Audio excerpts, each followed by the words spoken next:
I pressed the strings to silence the vibration. I smiled satisfied. Lanny clapped softly. Beautiful, Lord Chris. I am honored to be the first to hear this. Even the royal capital's best couldn't match it. I looked at the stars. You're too kind.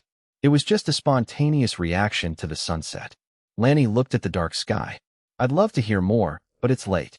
Captain Gavin is impatient. He'll be looking for us. I scratched my head, embarrassed. Sorry, Lanny. Inspiration is like a tide.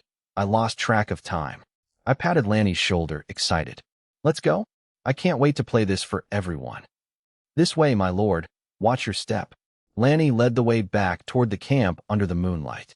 The path was rough, but I didn't mind. I hummed a tune, my steps light, feeling refreshed. Huh? Royce exploded, indignant that he was always the victim. I laughed, my irritation toward Livia vanishing. Don't worry, I said calmly. I won't lower myself to a woman's level. As long as she doesn't cross my bottom line, I will show her the respect due to a Marchioness. Salis breathed a sigh of relief. I now held high status, commanded troops, and was the primary recipient of family resources.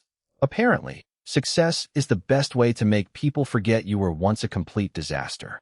If I and Livia clashed, the Black family would become the laughingstock of the capital. My concession ensured stability. Salis shifted gears, his eyes brightening. By the way, I heard you're the first to compete in tomorrow's grand tournament. It was no secret. As the capital's most talked-about figure, Rein had arranged for me to be the opening act. Yes, I sighed. Rein wants me to ignite the crowd. I don't care for the spotlight, but I'm already on the list. Salis patted his shoulder. Don't overthink it. Just go out there and win. Show everyone that the Black family has more than just Marquis Leon. It has you, Eli Pendragon. Royce, father, and I will be cheering for you. Royce chimed in, fist pumping. Exactly. Beat them all. Especially that oaf from the Bourbon family. I can't stand him. And, Royce added, eyes gleaming, I bet my entire savings on you. Don't let me down. That's my retirement fund. I smiled, feeling a surge of warmth. Nothing says family support like gambling your future on my survival. The tournament, with its cruel, random elimination format, was full of variables, but I knew I could not afford to lose. I gripped my glass, my gaze hardening. I whispered, I will. I'm bringing that championship home. The next morning, as the first light pierced the mist, the royal capital Orlandia awoke like a slumbering beast. I rose early, donning my custom mithril light armor with my attendant's help. A gift from Federico for my wedding. The armor featured fluid lines and excellent joint articulation, balancing weight and protection. More importantly, it was magnificent, perfectly suited to the capital's aesthetic. After a light breakfast, I slipped out of the estate alone, leading my horse, Chase. Man and horse became a silver streak, racing toward the Caesar Duel Arena on the capital's northern outskirts, an ancient structure dating back to the dynasty's founding. It had long served as a venue for royal gladiatorial games and the execution of high-profile criminals. As the kingdom became more civilized, these brutal spectacles were replaced by operas and balls. The arena fell into ruin until recently, when Cons Montauban and Federico Laroche held their sensational grand duel there, bringing the site back into the public eye. Naturally, the grand tournament for the king's wedding was hosted there. The main road was already packed. Nobles and carriages, excited commoners, and dust-covered knights with great swords crowded the path. Peddlers pushed carts piled with fresh bread, beer barrels, and snacks. They shouted their wares like a festival crowd, all heading toward the Caesar Duel Arena, a rare source of entertainment in this era. With high-profile guests, massive prize money, and the promise of bloodshed, the excitement was palpable. Did you hear? This tournament is for real. Of course. 10,000 gold coins. I'd risk my life too. Move, or we'll lose our spots. After 30 minutes, the massive, oval-shaped arena of weathered granite appeared. The stones were scarred by centuries of wind and rain, yet they remained tightly fitted, exuding an awe-inspiring weight of history. Despite its age, it wasn't derelict. Prime Minister Rein had clearly ordered a meticulous restoration. Repaired steps and colorful family banners fluttering from the high walls gave it a festive air. The stone seating was already packed, and the perimeter was a chaotic marketplace. Ice-cold ale, chilled with ice from the north. Refreshing. Place your bets. 1.5 to 1 for the god of war from the west. 2 to 1 for the Bourbon strongman. Guards with halberds stood every few paces to maintain order. It felt less like a deadly arena and more like a carnival. I shook my head in amusement. Apparently, public executions are just the medieval version of a Saturday matinee. I slowed my horse, approaching the entrance reserved for contestants. To show respect for the sacred site, I removed my helmet and hung it on my saddle. I dismounted gracefully, leading chase toward the knights' waiting area. I had forgotten one thing. In a kingdom of gold, brown, and black hair, my pure, frost-white hair was incredibly rare and striking. Historically, only the royal Aurora family possessed such platinum-white hair. As I removed my helmet, the noisy crowd fell silent as if hit by a pause button. Then, all eyes locked onto me. Look, the one with the white hair. Is that the legendary god of war from the west? My god, he's 100 times more handsome than his portrait. Viscount Eli. Over here. Look over here. Go, Viscount Eli. Don't shame the royal territory. Crush those bumpkins. The crowd erupted. Young noblewomen were particularly captivated by my cold, handsome profile and flowing white hair. They shrieked, showering me with flowers and handkerchiefs. I had become the center of attention, but I remained unfazed by the sudden fervor. It's amazing how quickly people forget their manners when they see a decent haircut. I stopped, turned, and offered the crowd a calm, polite bow with a faint smile. This gesture triggered an even louder roar of cheers. A squad of soldiers pushed through the crowd, clearing a path. An official in black and gold robes, Prose, hurried over with his aides. Wiping sweat from his brow, Prose bowed respectfully. Viscount Eli, I am Prose, the adjudicator for the tournament's order and schedule. He spoke with great deference to the impressive young man. As a guest specifically highlighted by Prime Minister Rhine and a deputy envoy from the West, I was not someone Prose could afford to slight. It's too noisy here. Please, follow me to the waiting area. Much appreciated, I replied, shaking Prose's hand. Escorted by guards, I led my horse through a dim, stone-paved tunnel toward the arena's interior. The tunnel opened into a preparation area where many knights were already gathered, sharpening weapons or tending to their steeds. Dozens of eyes, filled with scrutiny, suspicion, jealousy, and malice, fixed upon me. These were hungry wolves fighting for gold and glory, hostile toward the favorite to win. I, however, remained indifferent, walking past them without a flicker of emotion. My aura, forged in blood and death, caused those intending to provoke me to instinctively recoil. Prose led me past the public area to a row of private rooms. This is your private lounge, Viscount Eli. Prose opened the door, offering the privilege that existed even in this supposedly fair tournament. Please wait here. The tournament begins immediately after Prime Minister Rhine's opening address. You are in the first match. Understood, thank you. May fortune favor you, Prose said before bowing and exiting. The room was quiet, stocked with water and fruit, but I ignored them. I set my helmet on the table and closed my eyes to steady my breathing. 10 minutes later, a deafening roar echoed through the walls. Prime Minister Rhine. Flash night. I opened my eyes. Rhine had arrived. I grabbed my helmet and headed to the viewing port overlooking the empty, yellow-sanded arena. On the high dais, an elderly man in silver armor and a crimson cloak waved to the crowd. It was Rhine Graham, wearing his old silver flash armor, which still gleamed despite the passage of time. He gestured, and the crowd fell silent. Such was the power and prestige of the Prime Minister. Apparently, being in charge means you get to make everyone stop talking whenever you feel like it. Rhine scanned the sea of eager faces. Clang. Rhine drew his sword, the symbol of the Graham family, and pointed it toward the sky. Glorious people of Orlando, brave lords and fearless knights from the four borders. Look up.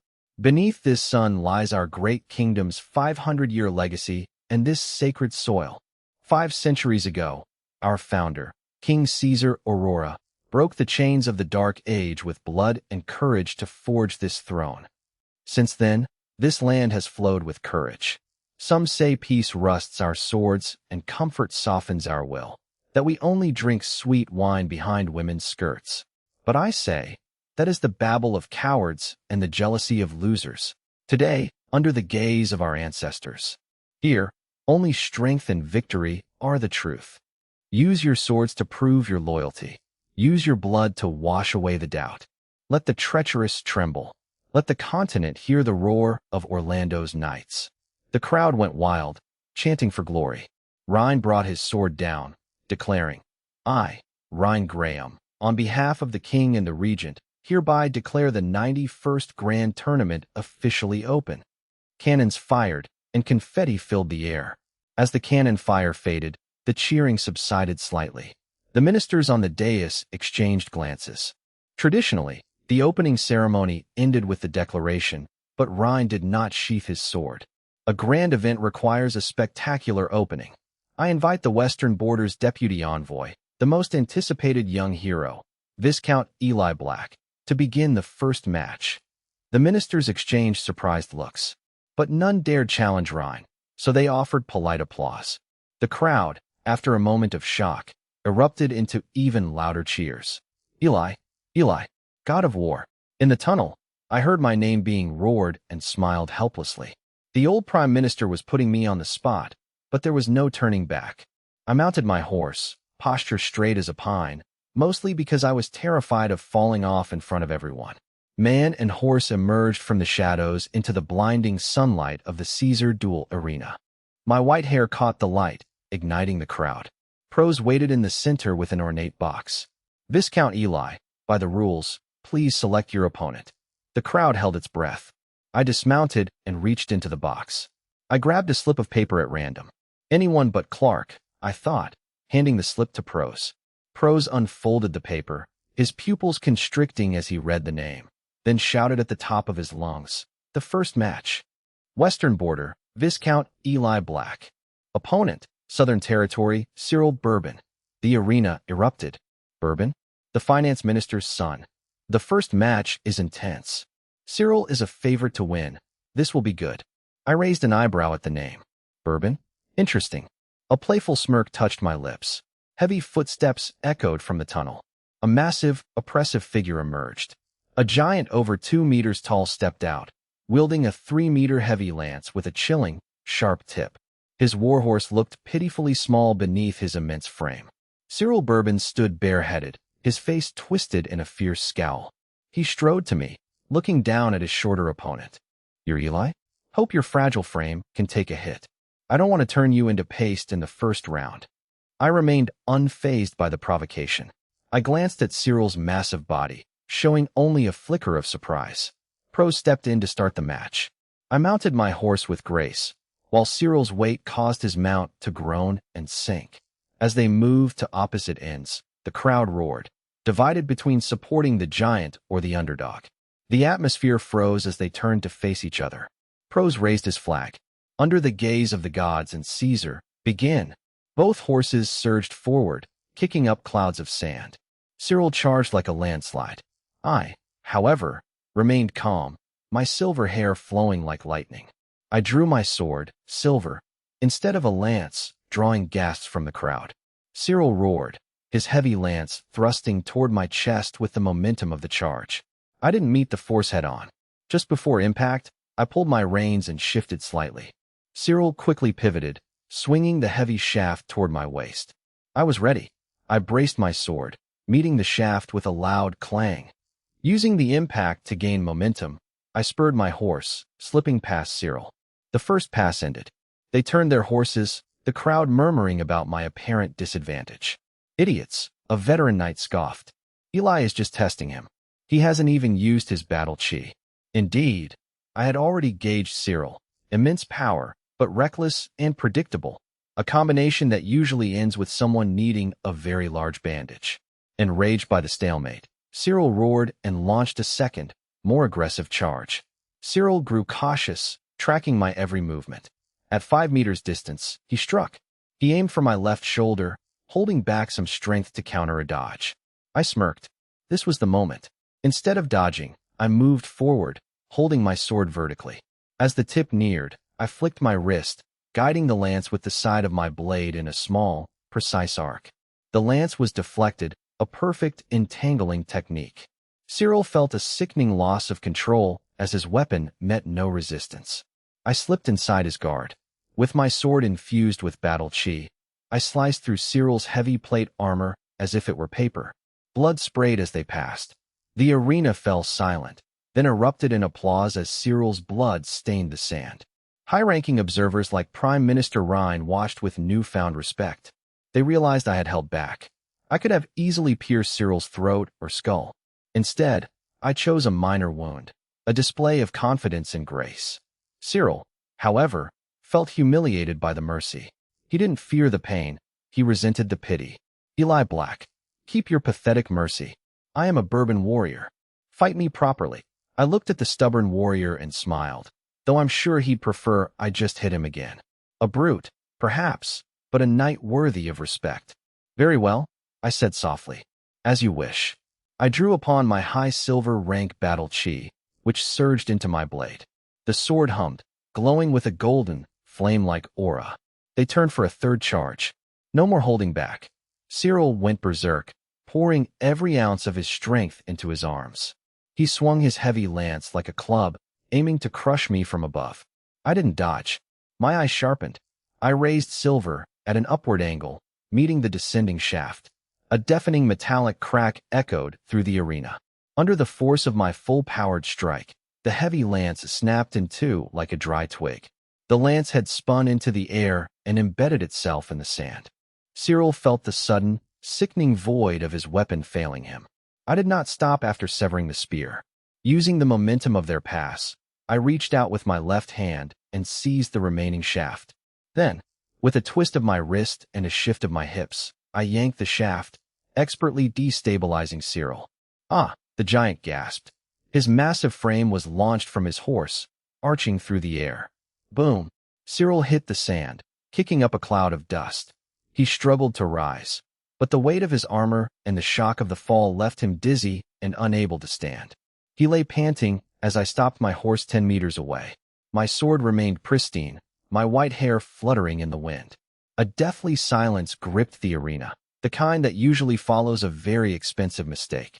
No one expected such a lopsided, shocking conclusion. A severed spear and a captured giant. Boom! The crowd erupted like a volcano. Prose raised his flag and shouted, "The winner, Viscount Eli Black." "Congratulations, Viscount Eli." As I dismounted, Prose approached with undisguised respect. He felt honored to witness such a brilliant victory over the Southern champion. "Thank you," I said, sheathing my blade. I ignored the cheers and walked toward the dejected Cyril, who was clutching his arm. I stood before the giant and extended my bare right hand. "Good fight," I said quietly. Cyril froze. He looked at the slender hand and my calm, non-mocking face. He had expected humiliation or condescending pity. I offered neither. Cyril hesitated. Finally, he gripped my hand and pulled himself up. "I lost." Cyril, a blunt man, admitted, "You are strong. Not just in technique, in every way. In jousting, length is usually an advantage, though apparently, it's not the only thing that matters." Yet I had won easily with a sword, earning Cyril's genuine admiration. The crowd roared at the handshake. "That is the grace of our royal territory. Look, that is true chivalry, unlike those uncouth brutes. Viscount Eli is so dashing and graceful." Prime Minister Ryan Graham stroked his beard, smiling in approval. Ministers chimed in with praise. Modest in victory, respectful to opponents. He has the bearing of a prime minister. A model for the youth. His future is limitless. Marquis Bourbon, the finance minister, felt his tension ease. Losing to such a skilled and graceful opponent wasn't shameful. I had spared the Bourbon family's dignity. The Marquis turned to Robert Medici. "So that is Eli." Robert smiled, his narrow eyes squinting like a viper sizing up prey. "Interesting," he murmured. To deflect, counter, and restrain his killing intent so precisely. That takes more than just martial skill.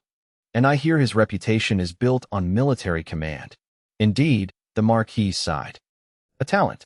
Pity he's from the West. Arrange a meeting. I am interested in him." I waved to the crowd and exited. I knew Cyril was the finance minister's son. Leaving a good impression was wise. I stopped a soldier near the stables. "I need to borrow the stables." I tossed a gold coin in a graceful arc.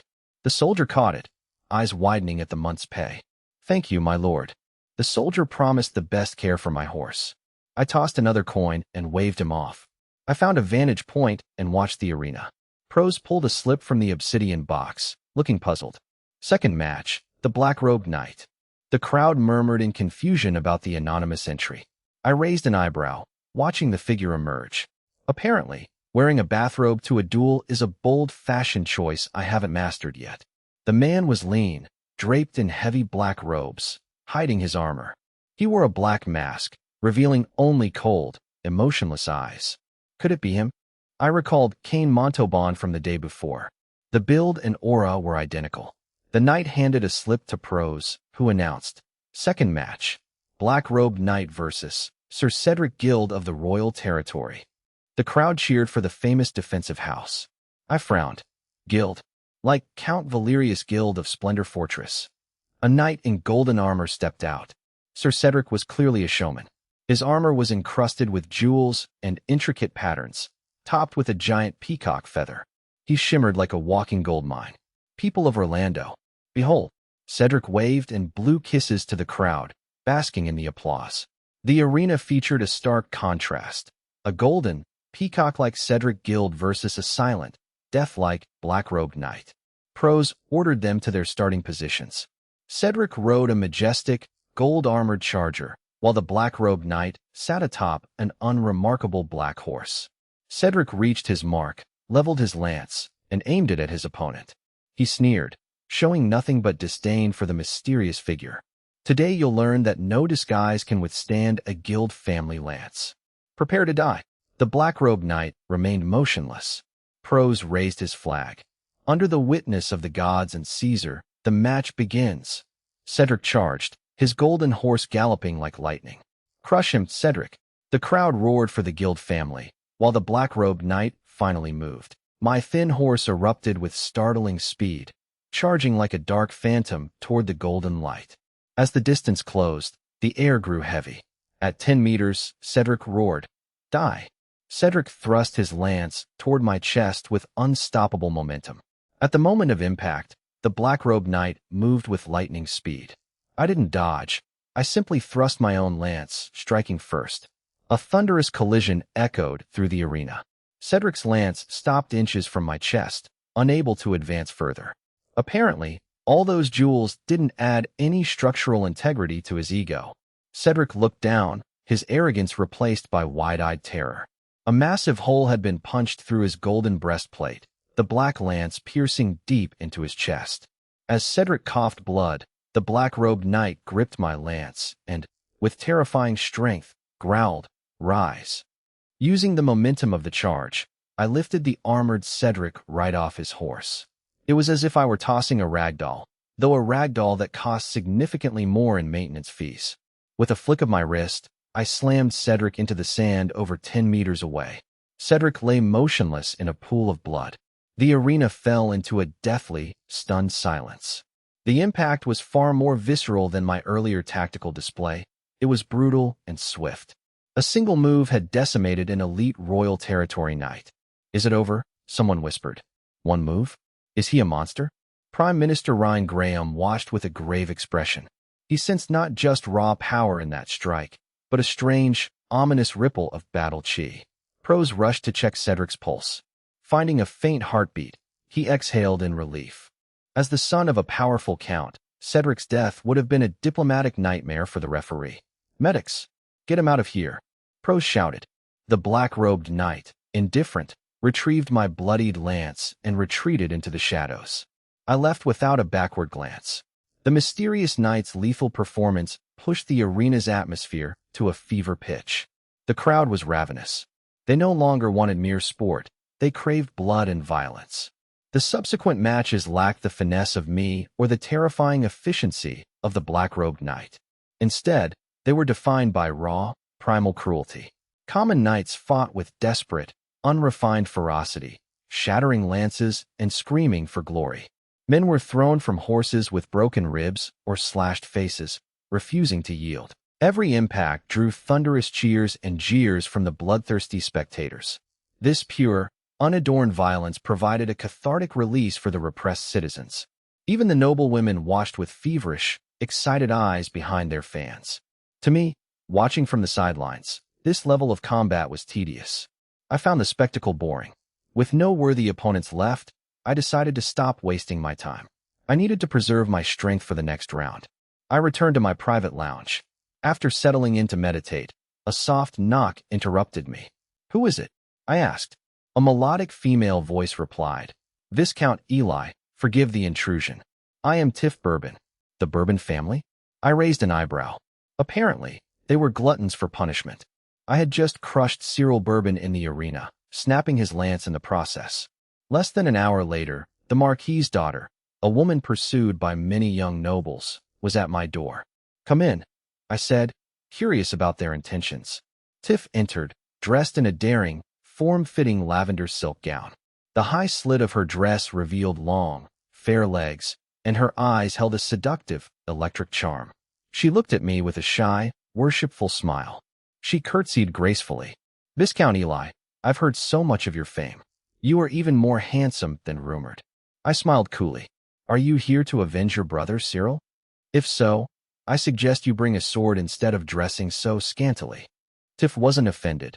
She looked at me with shimmering, flirtatious eyes. "You are such a joker, Viscount.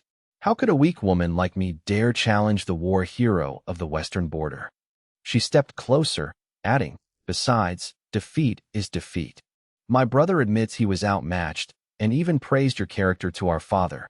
Tiff approached me, inviting me to the Bourbon estate on behalf of her father and brother, who wished to discuss my talent and martial arts.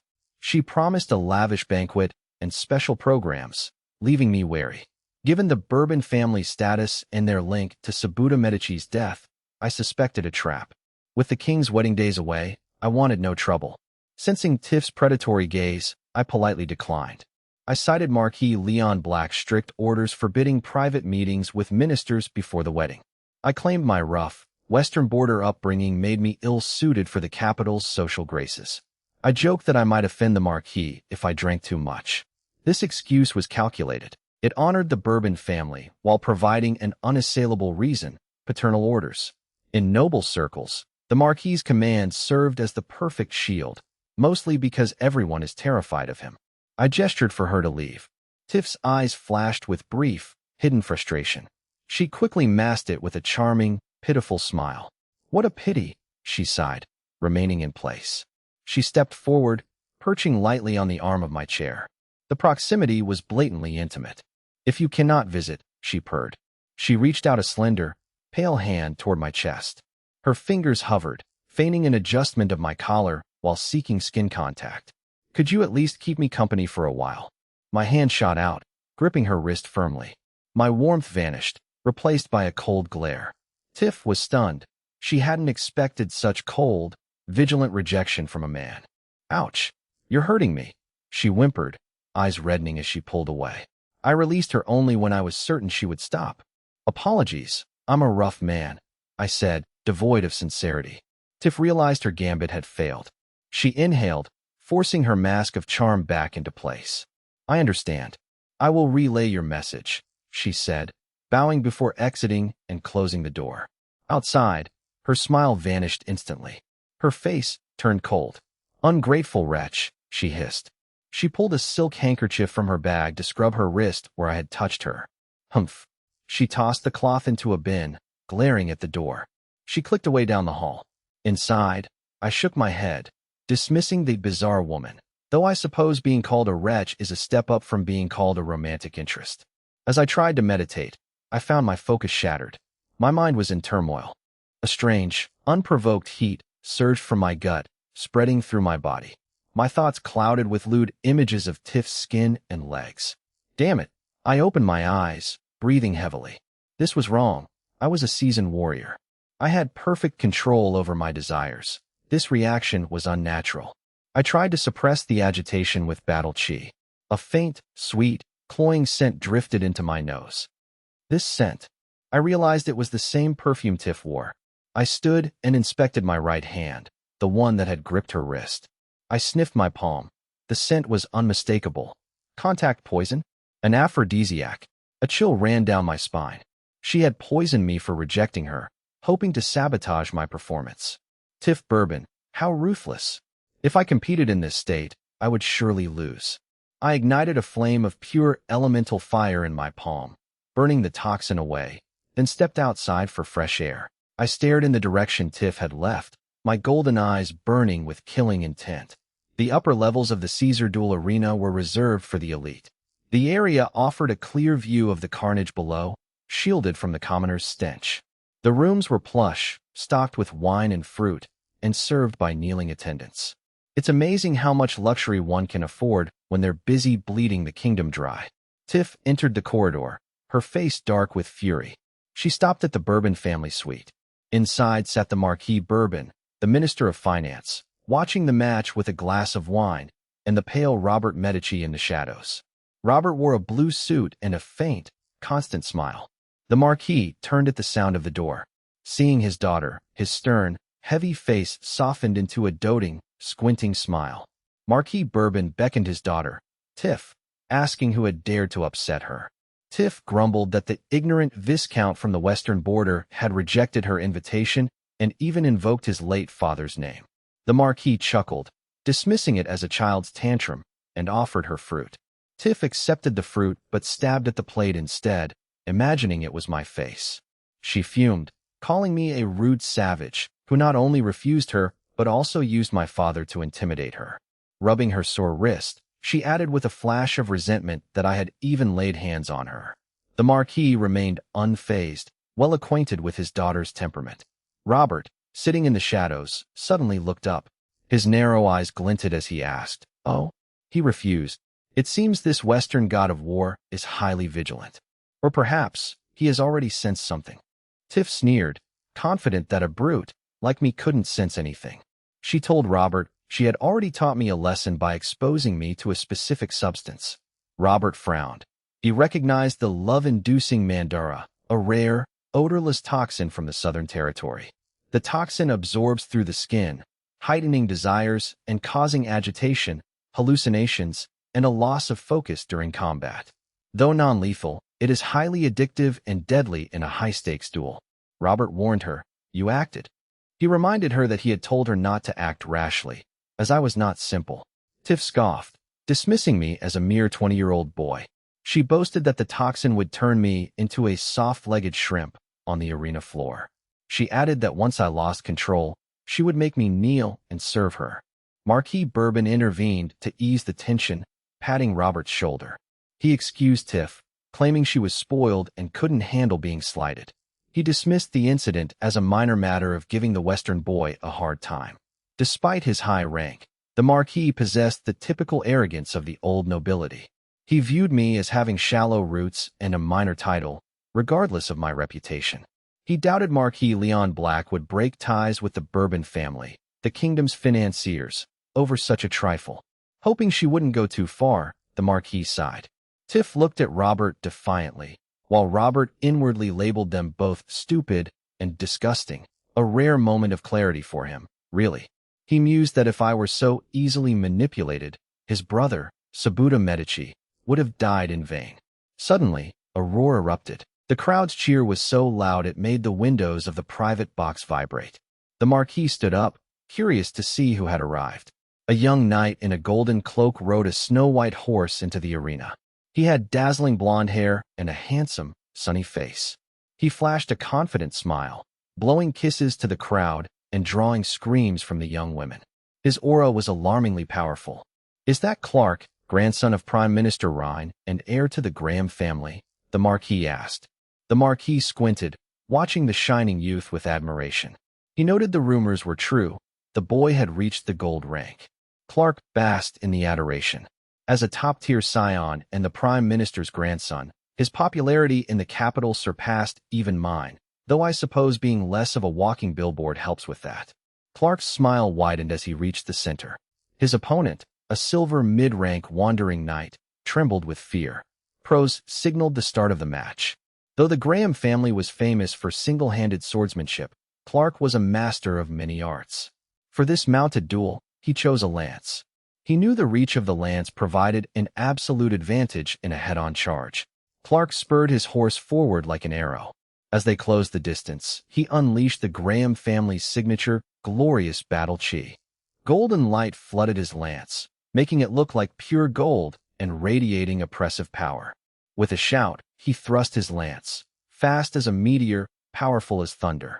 The wandering knight, overwhelmed by the pressure, lost the courage to even raise his shield. They collided, and the outcome was never in doubt. Clark's gold rank strength sent the knight and his horse flying. The opponent fell 10 meters away, unconscious. A clean, one-hit victory. The crowd roared, stunned by the display of gold rank power.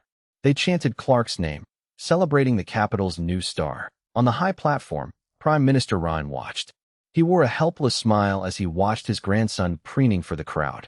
He stroked his beard, grumbling that the boy had finally acted like a knight recently, only to revert to his showboating ways the moment he was let out. The surrounding ministers immediately began to flatter him. They praised the Prime Minister's modesty. One remarked that Clark's display was true spirit and that the power of that strike would make even him hesitate. Another added that he would be overjoyed to have such an excellent grandson.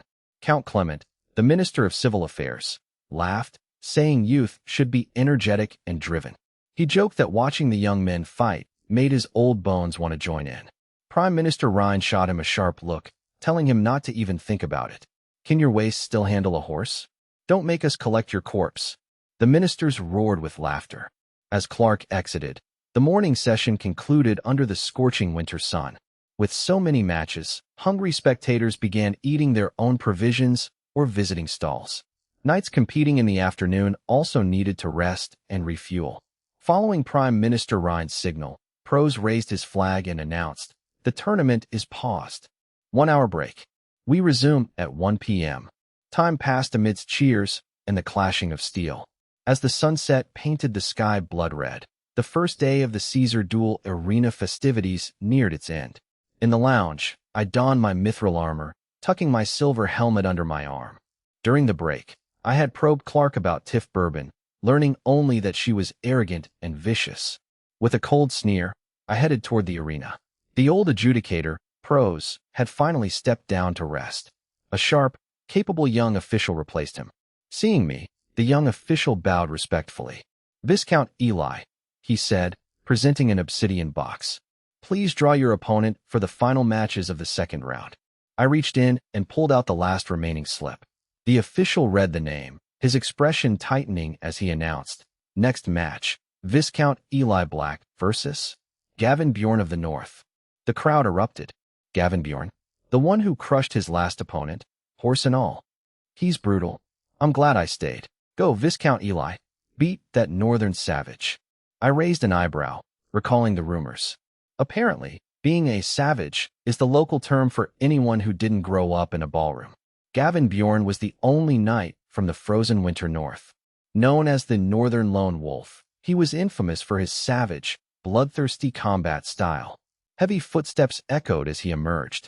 Unlike the hulking brutes expected of the North, Gavin was lean. He wore worn-out hard leather armor instead of heavy plate. Beneath his signature bear fur hat, his eyes were cold and predatory. He dragged a massive, spiked warhammer that gouged the arena floor. He stopped before me, tilting his head to study me like prey. It was the look of a wild beast assessing where to strike. Having survived countless bloodbaths, I remained calm, offering a faint smile. Sensing the tension, the official retreated and shouted, "Mount your horses and prepare." I mounted my horse, patting its neck as I rode to my starting position. Gavin licked his cracked lips and mounted his own wiry, iron-maned northern steed. In the VIP box, Tiff Bourbon swirled her wine, smiling as I appeared. Finally, an interesting match. It had been hours since she drugged me. Clearly, her grasp of pharmacology was as shaky as her moral compass. The love-inducing Mandara should have fully permeated my blood by now. I was likely struggling to suppress my urges while facing a killer like Gavin. Heh. Tiff's smile froze when she met my gaze. My golden eyes were cold, mocking, and entirely clear of any lust. I looked at her like a jester. Panicked, she glared back. "Just wait. You'll get yours." Below, the official raised his flag. "I declare, under the gods and the great Caesar, the match begins." Both horses charged, kicking up clouds of sand. I gripped my silver sword. Gavin hunched over his horse, brandishing his hammer with a chilling, guttural howl. The distance closed rapidly. 100 meters, 50, 30. Gavin's wolf-like eyes locked onto my horse. He grinned bloodthirstily. His tactic was simple: destroy the mount, then slaughter the rider. Die, beast. At the moment of impact, Gavin swung his hammer not at me, but at the head of my horse. If it connected, the horse would be obliterated, and I would be crushed. Despicable, the crowd gasped. Watch out for the horse. I had anticipated this the moment Gavin's eyes shifted. You want to touch my horse? Cold light flashed in my eyes. I had to strike first. With 5 meters to go, I performed an unthinkable maneuver. I released the reins, braced my hands on the saddle, and stood upright on my galloping horse. The crowd was stunned. Is he crazy? He'll fall. Then, I leaped from my horse toward Gavin. I soared through the air like an eagle, or perhaps a very determined, gravity-defying sack of potatoes. Gavin's eyes widened, but the veteran fighter reacted instantly. He twisted his waist, redirecting his hammer toward the airborne me. Die! The hammer whistled toward my face. Some spectators shielded their eyes, but I remained fearless, my sword striking like a viper. Ding! With surgical precision, I tapped the side of the hammer, deflecting the blow. Using the momentum, I performed a mid-air roll, landing directly above Gavin. I barked a command and kicked Guy's unprotected stomach. The force doubled Guy over, his eyes bulging in agony. I followed up instantly. I flipped my wrist and slammed the heavy metal sword hilt into the back of Guy's head. A dull thud echoed. Guy lost consciousness instantly, falling from his horse like a rag doll. Guy hit the ground, losing his heavy hammer. I leaped from my mount with feline grace. My horse, Windchaser, slowed down and positioned itself perfectly beneath me. I landed firmly in the saddle, composed despite my ruffled hair. The arena fell into absolute silence. The crowd stared in awe at the white-haired youth bathed in the sunset. My sequence of moves, dismounting, aerial maneuvering, and striking, was flawless. It was a masterpiece of combat. Moments later, the crowd erupted. Eli! Eli! The spectators roared. Tiff Bourbon dropped her wine glass in shock, staring at me in disbelief. How could I perform such feats while poisoned? Marquis Bourbon watched his daughter's distress with a cryptic smile. He clapped slowly, intrigued. Robert was right. This young man is no simpleton. The memory of my aerial maneuver lingered in the minds of all present. I removed my helmet, catching my breath. I looked toward the VIP box, but the curtains were drawn. Tiff had fled. The woman who tried to poison me was gone. It's a shame, really. I was hoping to ask for the recipe. I smirked coldly. God of War of the West, the crowd cheered. I waved to the audience, mounted my horse, and exited through the dark tunnel. From this day, the name Eli Black would transcend the desolate western border. My fame would spread across the entire Orlando kingdom. I was now a true powerhouse. Outside the arena, night had fallen, but a group waited for me on the quiet stone path. A dozen elite private soldiers stood in formation. Their uniforms and steel swords signaled their high status. Tiff Bourbon stood at the front alongside a young man. The man wore a gentle, friendly smile. I frowned, not recognizing the man, but immediately identifying Tiff. Tiff's submissive posture revealed the man's identity. Robert Medici, heir to the Medici family. I, exhausted, cursed internally and tried to bypass them. It's amazing how quickly a day can go from tiring to actively life-threatening. I turned my horse to take a side alley. I wanted no trouble. Robert's smile stiffened at the blatant snub. He hadn't expected the Viscount to ignore him so completely. Viscount Eli, Robert called out gently. Please stay. Your swordsmanship on horseback was truly breathtaking. I ignored him, urging my horse faster. Robert's guards bristled, hands on their hilts. No one in the South dared disrespect the Medici family. Robert waved his men down, maintaining his composure. Viscount Eli, I am Robert Medici. I have waited in the cold not to cause trouble, but to offer an apology. I finally pulled on the reins and looked down at the youth. Robert's expression remained unreadable in the dim light. I sensed immediate danger. As a duke's heir, Robert should be arrogant. Yet, he was humbling himself before a minor viscount. Lord Robert, you are too kind, I replied coldly. I am but a small viscount. If there is nothing else, I shall take my leave. Robert stepped forward, blocking my path. He turned to Tiff. Tiff, come here. Apologized to the Viscount. Tiff trembled, humiliated by the order to bow to the man she had failed to poison. She dared not defy Robert. She approached me, wearing a fake, charming smile. My apologies, Viscount Eli. My previous actions were a mistake, not my intent. She offered a small crystal bottle. This is heart-clearing dew, to neutralize the lingering effects of the love-inducing Mandara. It was a sugar-coated threat. I suppose it's the thought that counts, even when the thought is attempted murder. I didn't even blink. I glanced at the bottle and Tiff, then spurred my horse forward.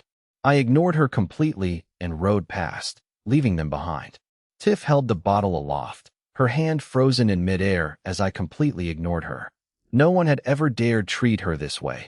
She stood behind, her face dark with seething resentment. Robert's narrowed eyes finally creased into a frown. His apology was a facade. He had come to probe this rising Western Viscount. He wanted to see if I was a clever player or a fool who didn't know my place. By using Tiff as a prop for his apology, he was applying pressure. A duke's son had offered a public apology. Refusing it was an insult. Yet, I didn't even glance at him. It was pure arrogance. Losing patience, Robert dropped the act. Viscount Eli, wait. Do you know my brother, Sabuta Medici? I pulled my reins, a cold smirk appearing. The apology was just the prelude. My arrogant brother, Robert continued, refused to live as a southern noble and insisted on going to the western border for expansion. Robert chuckled and shook his head. He lacked the skill, died in that desolate land, and his remains were never recovered. I heard you rose to prominence as an expansion knight around that time. Do you know anything about him? Or perhaps, have you seen him? It was a rhetorical question. The Medici intelligence network already knew exactly how and by whom Sabuto was killed. Robert was testing my reaction. Would I lie, panic, or beg? I turned my horse, my expression hardening. I stared into Robert's eyes. He died by my hand. The admission left the scene in stunned silence. Even Robert's smile froze. He hadn't expected such a reckless, suicidal confession in the heart of the royal capital. I suppose subtlety was never my strong suit. If you want revenge, I sneered, pointing to the Caesar duel arena. The arena is still open. Let's sign a death contract and settle this properly. I'm giving you the chance. Insolent. Robert's knights drew their swords, furious at the insult to their master. Do you know who you're talking to? You're courting death. The guards were ready to tear the Viscount apart at a single command. However, Robert's smile vanished. His expression turned icy. He wondered if he had overestimated me, but then reconsidered. He sensed a terrifying, absolute confidence beneath my apparent recklessness. Stand down, Robert commanded coldly. The knights reluctantly sheathed their weapons. Robert smoothed his cuffs, regaining his aristocratic poise. A duel? That's for savages, Viscount. Sabuta died because he was weak. The Medici family can accept that. But, Robert's gaze sharpened, he was still my brother. You killed him. That is a fact. You will pay for that blood debt. Robert took the bottle of heart-clearing dew from Tiff, stepped toward me, and held it out. Last chance. Do you want this or not? Night winds howled, casting long shadows under the dim streetlights. I sat on my horse, staring at the bottle in Robert's hand. The crystal bottle shimmered with a dangerous, alluring light. Robert waited, expecting the savage to bow. In his mind, I was already suffering from the love-inducing Mandara toxin. Without the antidote, the victim would suffer from chaotic battle chi and delirium for days. Refusing meant death or ruin. Accepting meant submission to the Medici family. It was a calculated trap. Well, Viscount, Robert teased, is your hand shaking? Or does your pride prefer the agony of delirium over a friend's kindness? I looked down at Robert, my hand resting on my sword hilt. My golden eyes held no fear. Kindness. I laughed coldly. You've misunderstood something, Robert. I'm not really a fan of your family's brand of hospitality. Before Robert could respond, a sharp, metallic ring pierced the night. I drew my silver sword. Infused with battle chi, the blade became a streak of silver lightning. It was too fast for the knights to react. My lord, watch out. Robert's pupils constricted. He felt the chill of death, unable to move. The blade didn't strike his throat. Crack. The sword tip precisely shattered the crystal bottle in Robert's hand. The bottle exploded into fine dust. The purple heart-clearing dew misted into the cold night air. Splash! The liquid drenched Robert's expensive clothes and boots. A heavy, medicinal scent filled the air. I flicked my wrist, performed a flourish, and sheathed my sword with a sharp click. The movement was fluid and blindingly fast, though I'll admit I mostly just enjoy the sound of a well-timed click. Only then did the knights rush forward, surrounding Robert, their weapons pointed at me in shock. "You bastard! What did you do?" Robert stood frozen, staring at his medicine-soaked clothes and the shattered crystal shards on the ground. His signature smile vanished, replaced by a dark, murderous scowl. I, perched on my horse, offered a mockingly insincere apology. "My apologies, Lord Robert." My hand slipped. It seems that antidote wasn't meant for me. I leaned forward, my gaze piercing. "Drop the petty tricks. Your poisons and potions are nothing to me. If you want me to pay, don't hide like a coward. Face me in the arena, or send your Medici kin to the western border to try their luck, if you're not afraid of being wiped out." I spurred my horse and rode off without a backward glance. My horse, Windchaser, galloped away like a storm, vanishing at the end of the street. The Medici group remained in the cold wind, utterly humiliated. I felt little joy. I had officially declared war on the Medici family.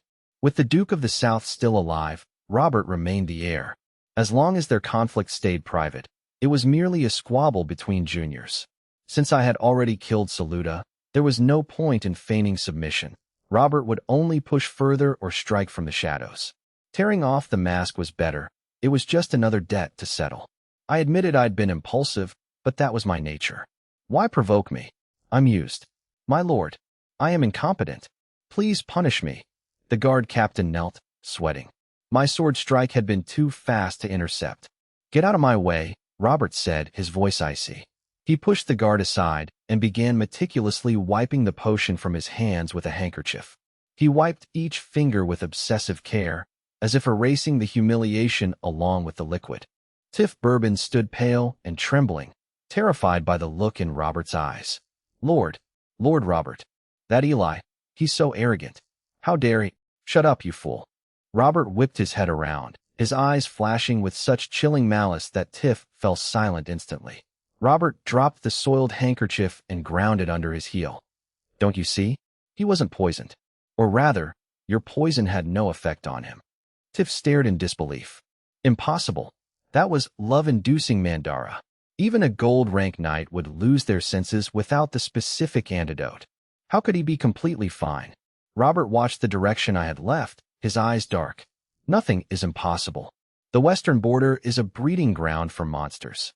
He killed Saluda, survived the wilderness, and shattered that bottle with a single strike without touching me." Robert narrowed his eyes, recalling the terrifying precision of that sword stroke. "We underestimated him. He isn't just a brute. He's a wolf." Robert's lips curled into a smile, devoid of warmth and filled with pure killing intent. "Interesting. If he has ambition, then I won't bother with Harmony." He turned, his black cloak snapping in the wind. "Return to the manor. Since he wants a showdown in the arena, I will grant his wish." At the Pendragon Manor, night had fallen by the time I arrived. The house was brightly lit, preparing for the king's wedding and hosting visiting family members. Servants scurried about. I dismounted, handing the reins to a groom. "Give him the best feed. He worked hard today." I headed straight to my room. Avoiding others, I entered my room, unbuckled my sword, and collapsed onto the sofa by the window, exhausted. The room was quiet, save for the dancing shadows from the fireplace. I closed my eyes, tapping my fingers as I analyzed Robert Medici. The snake I had humiliated in the street would not let this go, which is a shame, because I was really looking forward to a quiet night of not being murdered. The Medici family excelled at patient, lethal strikes. What is he waiting for? I muttered. The tournament? The chaos of the wedding? Or an ambush on my way home? If it were the tournament, I had no fear. But if it were the latter, Robert might employ darker methods or involve other factions. I had to be prepared, for my own sake and for the Obsidian territory. Knock, knock. Buck's voice came from the door. Lord. I opened my eyes, my expression calming. Enter. Buck entered, holding a rolled-up parchment, his face beaming with pride. Lord, your friend, Clark Graham, sent this list of the top 16 finalists from today's matches. I took the parchment curiously. Buck couldn't contain his excitement. Royce and I watched your match this morning. Your progress is unimaginable, my lord. Buck looked at me with genuine reverence. That precise swordsmanship. Even in my prime, I could never have executed it with such ease. You have far exceeded the expectations of Marquis Leon and myself. I smiled helplessly. Just flashy tricks. In a real life-or-death battle, your greatsword and spear are more reliable. I unfolded the parchment. The first name was my own, Eli Pendragon. Next was Clark Graham. The rest were mostly noble scions from the royal territory, boasting inherited battle chi and fine gear. As I scanned further, my brows rose. Among the nobles were unfamiliar names without family titles: Gale, Commoner, and Lancelot, Wandering Knight. These two, to survive that melee, they aren't simple. Commoners needed 10 times the talent to rise. I continued, Black-Robed Knight, Anonymous. I smiled. Then, Tyrone, Midsummer Islands, and Oki Gabriel, Theocracy. I paused at the last name. I recalled a burly ascetic monk in coarse robes I'd seen at the arena. The kind of guy who probably finds a comfortable chair to be a spiritual failing. The man had a shaved head and carried only a plain wooden staff. He had sat quietly in the corner, chanting, indifferent to the surrounding noise. The Church of Light is joining in, I mused. It seems even the clergy can't resist the lure of 10,000 gold coins. I tossed the list onto the table and leaned back, chuckling. Mere fame. But there are strong contenders here. The coming matches won't be boring. Buck stood by, smiling. You are too modest, my lord. The taverns are all buzzing about the tournament, discussing you, Master Clark, and that mysterious black-robed knight. They say Prime Minister Rhine was so moved by your generation of young knights that he dubbed you the Golden Generation. Golden Generation? I laughed. That old man loves his flowery terms. Of course, you are at the very top of that list. Buck's eyes grew distant, lost in a mix of memory and anticipation. Youth is a wonderful thing. I sighed, watching the cheering crowds. Even an old man like me feels the blood boiling, wanting to don armor and join the fray. Buck swung his thick arm, mimicking the grip of an invisible greatsword. The clash of steel, the anthem of courage, with the king watching and the kingdom cheering. It's the glory every knight dreams of, a sea of flowers and applause. It's the romance of a man. He spoke with such intoxicated fervor, his expression resembling a maiden daydreaming of her prince. I watched the usually stoic, burly man reveal such a maidenly side. It's a bit like watching a grizzly bear try to knit a sweater. I couldn't help but laugh. Ha ha, Buck, I never knew you had this side to you. Buck blushed, embarrassed. My lord, please, don't mock me. It's a lifelong wish no knight can refuse. Who didn't dream of winning the tournament and receiving honors from the king and queen in their youth? The atmosphere lightened. I turned to the dark night sky, my voice deepening. Glory, but to me, it's fleeting. I only want to finish this, leave the capital, and return to the west. That is my foundation. The capital is someone else's chessboard. Buck sensed my exhaustion and urgency. He turned serious. My lord, if I can help, just command me and the Obsidian Territory soldiers. Thanks to Marquis Leon, they've been well fed in the capital garrison barracks. They've been eating so well their standards have grown quite high. They're bursting with energy. I'll tell them to stop feasting and resume training. Drill them in horsemanship and swordsmanship. Keep the squad leaders on their toes. The king's wedding is in 2 days. I have a bad feeling. Keep them ready. Buck saluted sharply. Understood, my lord. I then frowned. What about Cain Montauban, whom Salus brought? Have you seen him today, or noticed what he's been doing? Buck thought for a moment. Young Master Cain? He shook his head. I haven't seen him since yesterday. He didn't even appear for meals. I'll ask the butler. Do that. I nodded. I suspected Cain was the black-robed knight. I tapped my head. Speaking of the butler, I realized I'd forgotten something vital. Sebastian, my all-purpose butler, had vanished since the western border mission arrived. As a shadow demon, Sebastian usually hid in shadows, but I hadn't sensed his presence for days. Where did that guy go? I felt uneasy. Buck, find out what you can. If Sebastian returns, bring him to me immediately. I have a task for him. Understood. Buck replied, though the elusive butler intimidated him. Buck bowed and exited, leaving me in silence. I tapped my fingers on the armrest, staring at the Golden Generation list.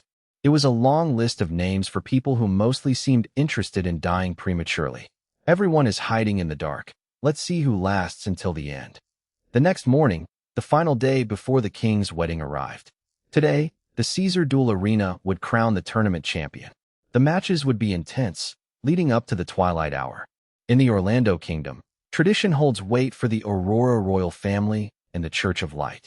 Twilight is considered a sacred transition, the moment when the gods are most attentive to the mortal realm. Thus, major royal events and sacrifices are often held at dusk. The final match would be an anthem of courage dedicated to the gods and the royals. Inside the Black Mansion, I dressed. My silver armor gleamed over a black velvet tunic embroidered with a black dragon. Who? My horse, chasing wind, sensed the tension and pranced excitedly. I mounted with grace. Let's go, Buck. Buck, dressed as a squire and carrying my spare sword, followed. We headed toward the Caesar Duel Arena. The crowds cheered as they spotted the white-haired figure. Viscount Eli, win it all. Show them the power of the West. Maidens tossed flowers my way. I nodded with composed, charismatic poise. It's exhausting being this universally beloved, but I manage. The arena was even more packed than yesterday. Every seat, aisle, and step was filled. Even those without tickets gathered outside, hoping to catch the roar of the crowd. With the guards' help, I and Buck reached the waiting area. TSK, the capital really treats you well. Even the lounge has thick carpets, Buck remarked. He touched the velvet sofa. I pulled out a paper parcel. It contained honey jerky. For a night, this high-calorie, digestible food was the best pre-match fuel. Fancy pastries were for the spectators. I chewed slowly, regulating my breathing. Boom, boom, boom. A sudden drum roll echoed, followed by a deafening roar. It's starting. I finished my jerky, drank some water, and stood up, my eyes sharpening as I donned my helmet. As we reached the tunnel, the atmosphere hit a boiling point. All eyes turned to the main podium. Prime Minister Rhine stood at the railing, waving to the passionate crowd. Today, however, the crowd's attention shifted away from the legendary elder. Beside me stood a young woman in a lavish gown, wearing a diamond crown. She possessed flowing, pale green hair and skin as white as snow, with features so exquisite they seemed sculpted by gods. Her pale green eyes held a natural, haughty nobility, though she offered the crowd a charming smile. Beneath her breathtaking beauty lay an inscrutable depth. Whispers rippled through the stands. Who is she? A princess. Prime Minister Ryan Graham, satisfied, gestured toward her with a gentlemanly flourish. Glorious citizens. Ryan's voice boomed across the arena. Today is the final day of the tournament. The ultimate stage for our knights to display honor and courage. To ensure absolute fairness, we are honored to present our future queen, the Pearl of the Southern Territory, Her Highness, Isabella Medici. The crowd erupted in shock and awe at the sight of the future queen. Why is she here already? Aren't the king and queen only supposed to attend the finals? Perhaps Her Highness is simply eager to see the knights in action. Under the spotlight, Isabella stepped forward and waved gracefully to the masses. Her noble demeanor instantly captivated the commoners, who broke into thunderous cheers of "Long live the Queen," because nothing says fair tournament like a royal distraction. In the waiting area, I watched the beautiful figure on the dais with a cold, knowing smirk. Fairness? Justice? I scoffed internally. Letting a Medici oversee the draw was a farce. It seemed Robert Medici, having been humiliated by me yesterday, was desperate for revenge. On the dais, Isabella maintained a perfect smile, though her eyes scanned the waiting area, searching for someone. Last night, her brother Robert had approached her with a terrifying expression, demanding she rig the draw so I would face Valentino in the first round. Though uninterested in politics, she had heard from Tiff Bourbon about yesterday's events. The Western Lord had rejected the Bourbon family and humiliated Robert by destroying the antidote. No one had ever made her brother suffer such a defeat. Driven by family loyalty and a flicker of curiosity, she had agreed. "Let us begin," Rhine said. An official brought forth the obsidian box. Isabella reached in with a gloved hand, her fingers finding the marked slip. She handed it to the official. The official unfolded the paper and announced, the first match, Viscount Eli Black against Valentino Medici of the Southern Territory. The announcement ignited a frenzy of debate throughout the arena. The Southern Territory again? Valentino? He's the strongest of the young Medici knights, nearly gold rank. Is this fate? Eli just beat the Bourbons, and now he faces the Medicis. I smiled helplessly. I had expected this the moment I saw the Queen. This wasn't just revenge, it was a calculated move. They intended to use a fair match to crush my winning streak and shatter the morale of the Western border. Robert, you really are impatient to see me fail, I thought, mocking the effort. It's almost touching how much energy he puts into my misery. Beside me, Buck sensed the tension. Handing over the reins, Buck said solemnly, "My lord, may fortune favor you." I nodded, donned my silver helmet, and rode toward the arena. The crowd roared my name. As the silver-clad figure emerged into the sunlight, the Caesar duel arena erupted. My popularity had reached a fever pitch after my victories yesterday. At the other end of the field, a figure encased in dark green heavy armor emerged on a black warhorse. His armor bore the intricate thorn patterns of the Medici family, and he carried a shimmering, dark green lance. It was Valentino Medici. The cheers for Valentino were significantly weaker, punctuated by scattered boos. The southern merchants were not well liked in the capital. The two riders stood 10 meters apart. On the dais, Isabella watched the silver-clad man with curiosity. Was this the man who had bested Robert and infuriated Tiff? He certainly had a striking appearance. Below, Valentino glared at me through his visor, his eyes filled with arrogance. "Eli Black," he sneered, "you will die by my hand. You shouldn't have provoked the Medici family." I felt a cold disgust. The Medicis were all cut from the same cloth. "It was you who provoked me," I replied calmly. "As for you, I will use your death to prove it." "Arrogant," Valentino roared, his killing intent spiking. "Pros," the referee raised his flag and shouted, "Prepare yourselves." They turned their horses, their mutual hostility escalating. The arena was thick with sand and bloodlust. I declare, under the gods and the great Caesar, the match begins. Pros swung the flag down and immediately scrambled backward with surprising agility. He retreated behind the safety of the reinforced railing. It's comforting to know the referee is the first one to realize how dangerous this is. He knew better than to be caught in the crossfire of such a high-level clash. In the arena, the warhorses charged, kicking up clouds of dust like two colliding torrents. Valentino raised his heavy green greatsword, which began to glow with a faint, eerie light as he channeled his battle chi. The audience marveled, assuming it was a unique Medici attribute. It was poison, Robert's second course for me. The glow was actually a mist of toxic powder vibrating off the blade. If I inhaled even a trace, my muscles would slacken and my battle chi would stagnate. Valentino had already taken the antidote. Though Valentino found the trick unnecessary, he dared not disobey Robert. In the VIP box, Robert swirled his red wine, watching the green glow with a satisfied smirk. He felt the humiliation of last night was about to be repaid 100-fold. He would have respected me if I had simply forfeited to survive. "Pathetic," Robert muttered, turning his back on the arena. He didn't need to watch a dead man struggle. In the field, Valentino roared, "Pay for your arrogance." He swung his massive blade in a wide, sweeping arc toward my waist. The strike was wide and full of openings. But that was the point. He wanted to force a block, ensuring the collision would disperse the toxic powder directly onto his opponent. A deafening clash of steel rang out. I stood my ground, gripping my sword in a standard defensive stance to block the heavy blow. The impact forced a pained whinny from both horses. Amidst the gust, a cloud of fine, toxic powder surged toward my face like venomous snakes. I held my breath, recognizing Robert's typical underhanded tactics. He really does put more effort into cheating than into his actual hobbies. Valentino sneered, betting that oxygen deprivation would only hasten my demise in this life-or-death struggle. Valentino poured his battle chi into his great sword, trying to force the poison into my lungs. At this critical moment, I signaled my horse, which sidestepped half a pace to the right. Seizing the opening, I leaned back nearly flat against the saddle, narrowly dodging the thickest part of the toxin. The two riders brushed past each other. Valentino smirked. Even without a direct hit, the air was sufficiently saturated with the powder. He reined in his horse, satisfied. He prepared to turn and finish off his poisoned prey. I straightened up immediately after clearing the cloud. Pretending to touch my nose, I ignited a high-temperature elemental flame at my fingertips. Sizzle! The flame incinerated the residue on my skin.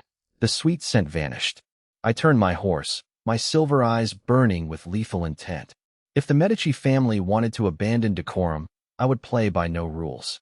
Valentino charged back like a green juggernaut. Die! Valentino roared. I, no longer holding back, spurred my horse forward. I decided to seize the initiative. Amidst the galloping, I abandoned my usual defensive posture. It's amazing how much more aggressive I get when I'm not actively inhaling neurotoxins. I spun my sword, silver, and gripped it in reverse like a javelin thrower. You won't escape this time, rat. The distance closed rapidly, 150, 30 meters. Valentino raised his great sword, eyes gleaming with cruel excitement. He expected to crush the weak in me in a head-on collision. He prepared to cleave me in two. At 20 meters, he readied his strike. What followed stunned the 10,000 spectators and Prime Minister Ryan Graham alike. I arched my back, my body coiled like a fully drawn bow.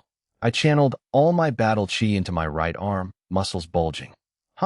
I hurled my sword at the charging Valentino. Whoosh! Silver tore through the air with a piercing sonic boom. The crowd erupted in shock. Has Viscount Eli gone mad? Throwing his weapon in a duel. Valentino froze, his mind unable to process the projectile hurtling toward him. This was a knight's duel, not a street brawl, yet the speed of the blade left no time for thought. Apparently, chivalry takes a back seat when you're about to be skewered. Clang! A thunderous impact. Valentino instinctively lowered his greatsword to block. My sword struck Valentino's blade, sending sparks flying. Though silver was knocked aside, the sheer force shattered Valentino's grip and numbed his arms. The impact destroyed his balance. He fell backward, his hands slipping from the hilt. A fatal opening. I arrived instantly. Unarmed, I was more dangerous than ever. As they crossed, I lunged forward. I ignored Valentino's body and grabbed the hilt of Valentino's own greatsword. Borrowing a man's weapon to kill him is a bit gauche, but effective. Get down, I roared, using the momentum of our passing to force the greatsword downward. Valentino tried to resist, but his backward posture left him powerless. He watched in horror as his own weapon turned against him. The tip moved toward his throat. No! Valentino screamed as the blade pierced his collarbone and chest. The force pinned him to his saddle and the horse's spine. The horse shrieked in agony. It bolted, carrying the corpse around the arena, leaving a trail of blood. Silence fell over the crowd. They stared at the macabre sight and the silver-haired youth standing like a demon in the center. The sequence had been bloody, violent, and terrifyingly elegant. The crowd erupted into a roar. Viscount Eli, God of War. The chant shook the capital. Isabella, seated in the gallery, winced at the deafening noise. She covered her ears, unaccustomed to such savagery. The broken doll pinned to the horse was her own cousin. She looked at the silver knight below with fear. He was no brute. He was a predator in human skin. Nearby, Robert, who had been enjoying a meal, froze at the sound of the cheers. He turned in disbelief. He saw the horse carrying Valentino's corpse galloping past his stand. Robert's smile shattered. Ignoring the crowd, I rode Windchaser to the sand, retrieved my silver sword, wiped it clean, and sheathed it. Phew! As the duel concluded, I returned to the rest area. A burly figure rushed to meet me. My lord! Buck's face was flushed, his eyes burning with fanatical worship. He approached the horse, his usual composure completely abandoned. That move, throwing your sword to pin that Medici to his horse, it was incredible. The whole arena is chanting your name. You were like a god of war. As a gold-tier knight, Buck had witnessed countless combat techniques. Yet, my wild, violent aesthetic left him in awe. Enough, Buck, I smiled, dismounting and handing over the reins. Just a spur-of-the-moment trick. If I'd missed, I'd be the one lying there, which would have been a significant blow to my schedule. Despite my casual tone, I knew the danger. Buck continued praising me until I interrupted. The tournament isn't over. I need to meditate and restore my battle chi. Keep watch. If Clark, that black-robed knight, or the Theocracy's Gabriel appear, come get me immediately. Buck saluted, and I entered my private room. Inside, I used my fire seed to manifest dark red flames. I carefully passed the flames over my skin, face, and neck to neutralize any potential toxins. Once satisfied, I extinguished the fire. I meditated until Buck knocked 3 times. My lord, the black-robed knight, is up. I rose, my battle chi fully restored. It was nearly noon, the arena bathed in a golden-red glow. I and Buck watched as the final round of 16 match began between the black-robed knight and a commoner named Gale. Gale was a talented young knight known for his masterful dual-wielding. Begin, the referee shouted. Gale roared, his battle chi flaring as he charged like a whirlwind. For glory, Gale's blades flashed, aiming for his opponent's throat. The black-robed knight remained eerily calm. As they collided, a thick, ink-like black aura erupted from him. I frowned from above, wondering if he'd ever considered a less ominous color palette. That feeling, it's the stench of death. The impact was deafening. The black-robed knight flicked his black spear. The dark aura coiled around the tip like a black dragon, shattering Gale's defensive shield. Gale was sent flying through the dust. His sword snapped, his armor buckled, and he collapsed, motionless. As the dust settled, the victor remained seated. The black-robed knight held his spear, black liquid dripping from the tip. His robe fluttered like a messenger from hell. The crowd erupted in cheers. Black-robed knight. He's too strong. Another instant kill. Who is he? His anonymity and brutal style made him a sensation. His popularity now rivaled mine. Everyone speculated about the face behind the mask. Buck frowned. His strength is bizarre. Why hide his face? What is he hiding? I felt a chill. I suspected it was Cain Montauban. He is formidable. If we meet, it will be a bitter fight. I turned away. Let's go, Buck.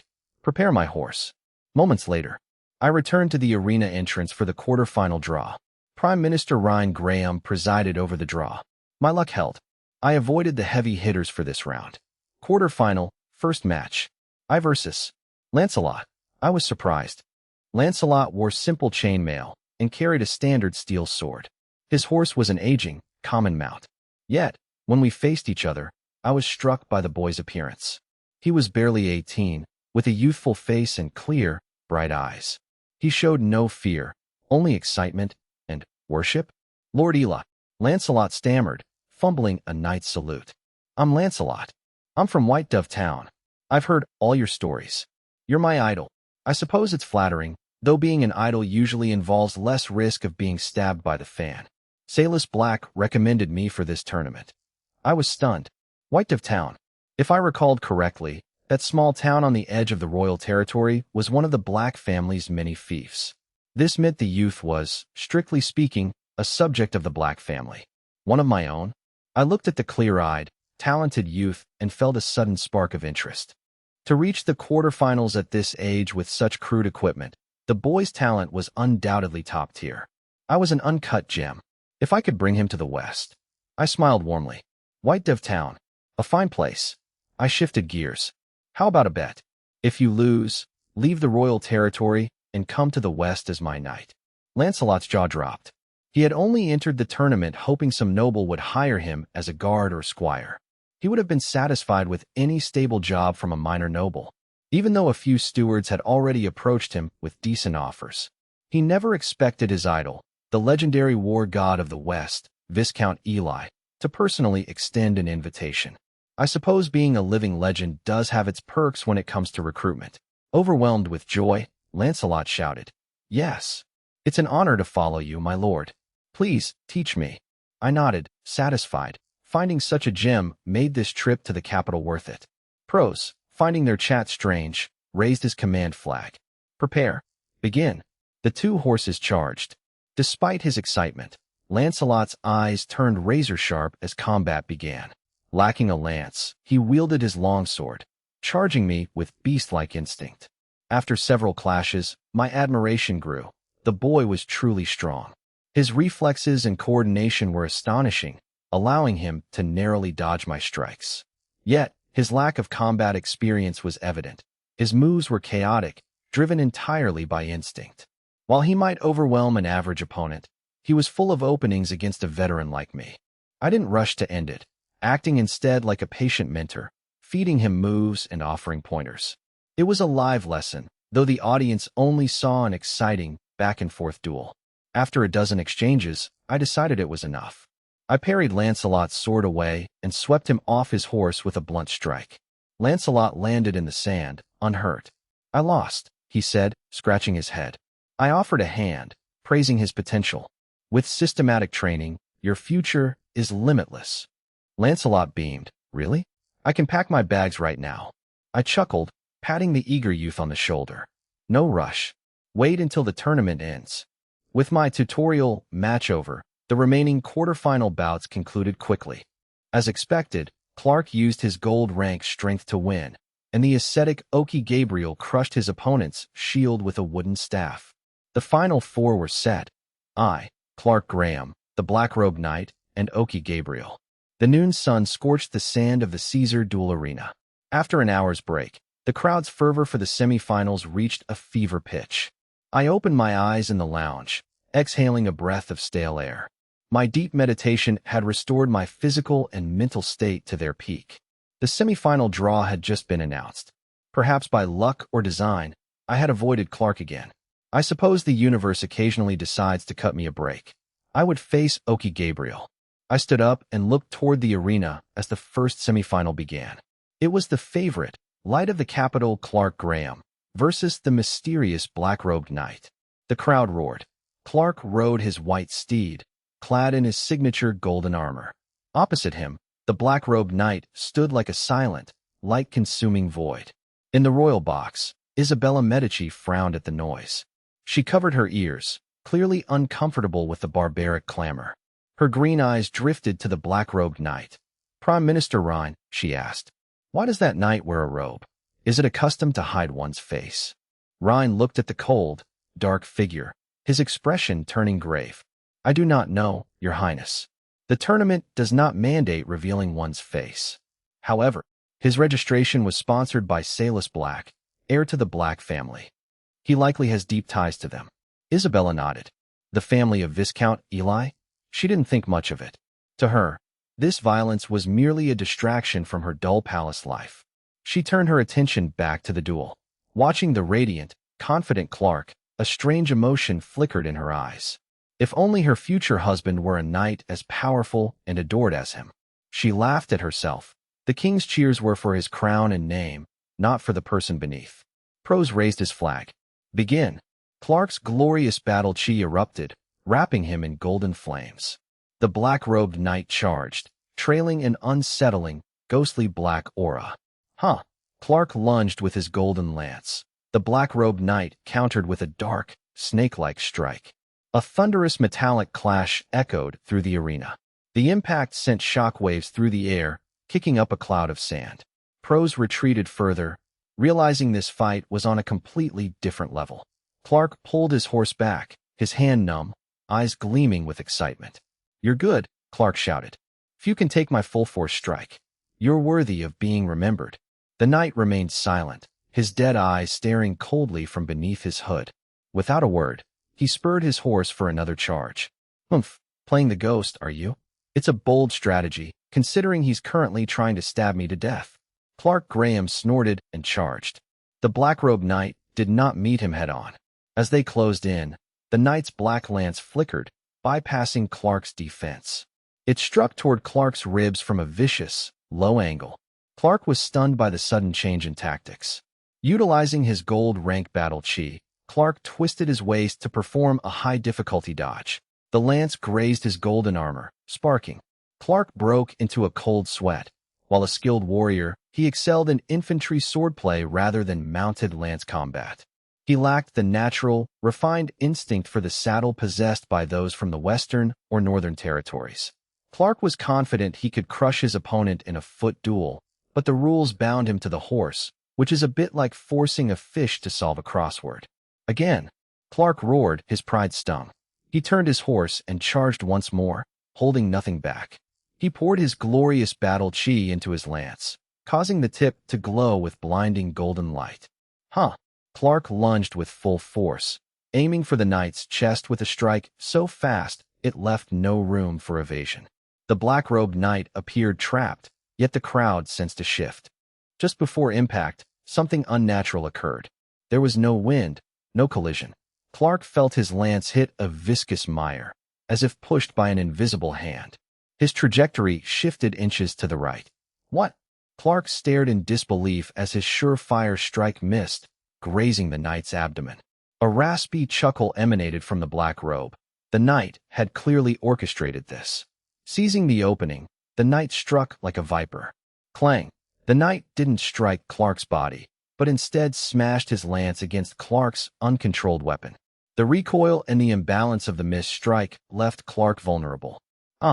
Clark's grip shattered, and his golden lance flew from his hand, spinning into the sand.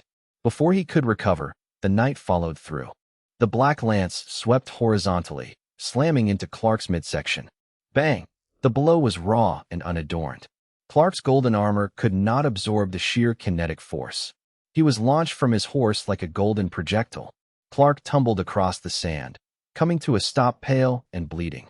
Silence gripped the arena. The audience had expected a back-and-forth struggle. No one imagined the favorite, a gold-rank powerhouse, would be defeated so decisively in 3 moves. Black-robed knight, the crowd erupted. Isabella Medici watched in shock, while Prime Minister Ryan Graham frowned, deep in thought. Ryan, a titled knight, sensed something beyond mere skill. The lance's deflection was not a mistake, but an interference of power. He pondered the knight's ties to the Black family. A name flashed in his mind, someone long absent from the royal capital. Could it be him? Clark struggled to his feet, his armor stained with sand. He glared at the knight, feeling humiliated by the inexplicable loss. It wasn't the defeat that stung, but the unnatural loss of control. As the knight turned to leave, Clark caught sight of me in the shadows. My gaze was not mocking, but concerned. Clark felt a warmth in his chest. He forced a bitter, sunlight-bright smile toward me. It's up to you now, he thought. I realized Kane had used magic, because apparently, fair play is just a suggestion in this tournament. I exhaled, took the reins from Buck, and mounted my horse. My turn. As I rode into the arena, the crowd roared. Eli, Eli, God of War. Yet, beneath the cheers, a solemn chanting emerged. Devout followers in simple robes prayed for the man on the other side. I pulled my reins, locking eyes with Oki Gabriel. Gabriel wore only a washed-out gray tunic, lacking armor or traditional weapons. He held only a plain wooden staff. He was a thorn walker of the Church of Light. A century ago, the church dissolved the Sons of Light, knights ordered to appease the royal family. The thorn walkers replaced them. They were the church's sole violent enforcers, hunting heretics and the fallen. Every thorn walker took vows of poverty, celibacy, and service, walking barefoot to feel the world's suffering. Apparently, they also forgot to pack a decent pair of boots for the arena. Gabriel stood calm, his bald head reflecting the sun. May the light protect you, Viscount Eli, he said. But on this stage, the light only protects the victor. Pros, the judge, signaled for the start with a respectful nod.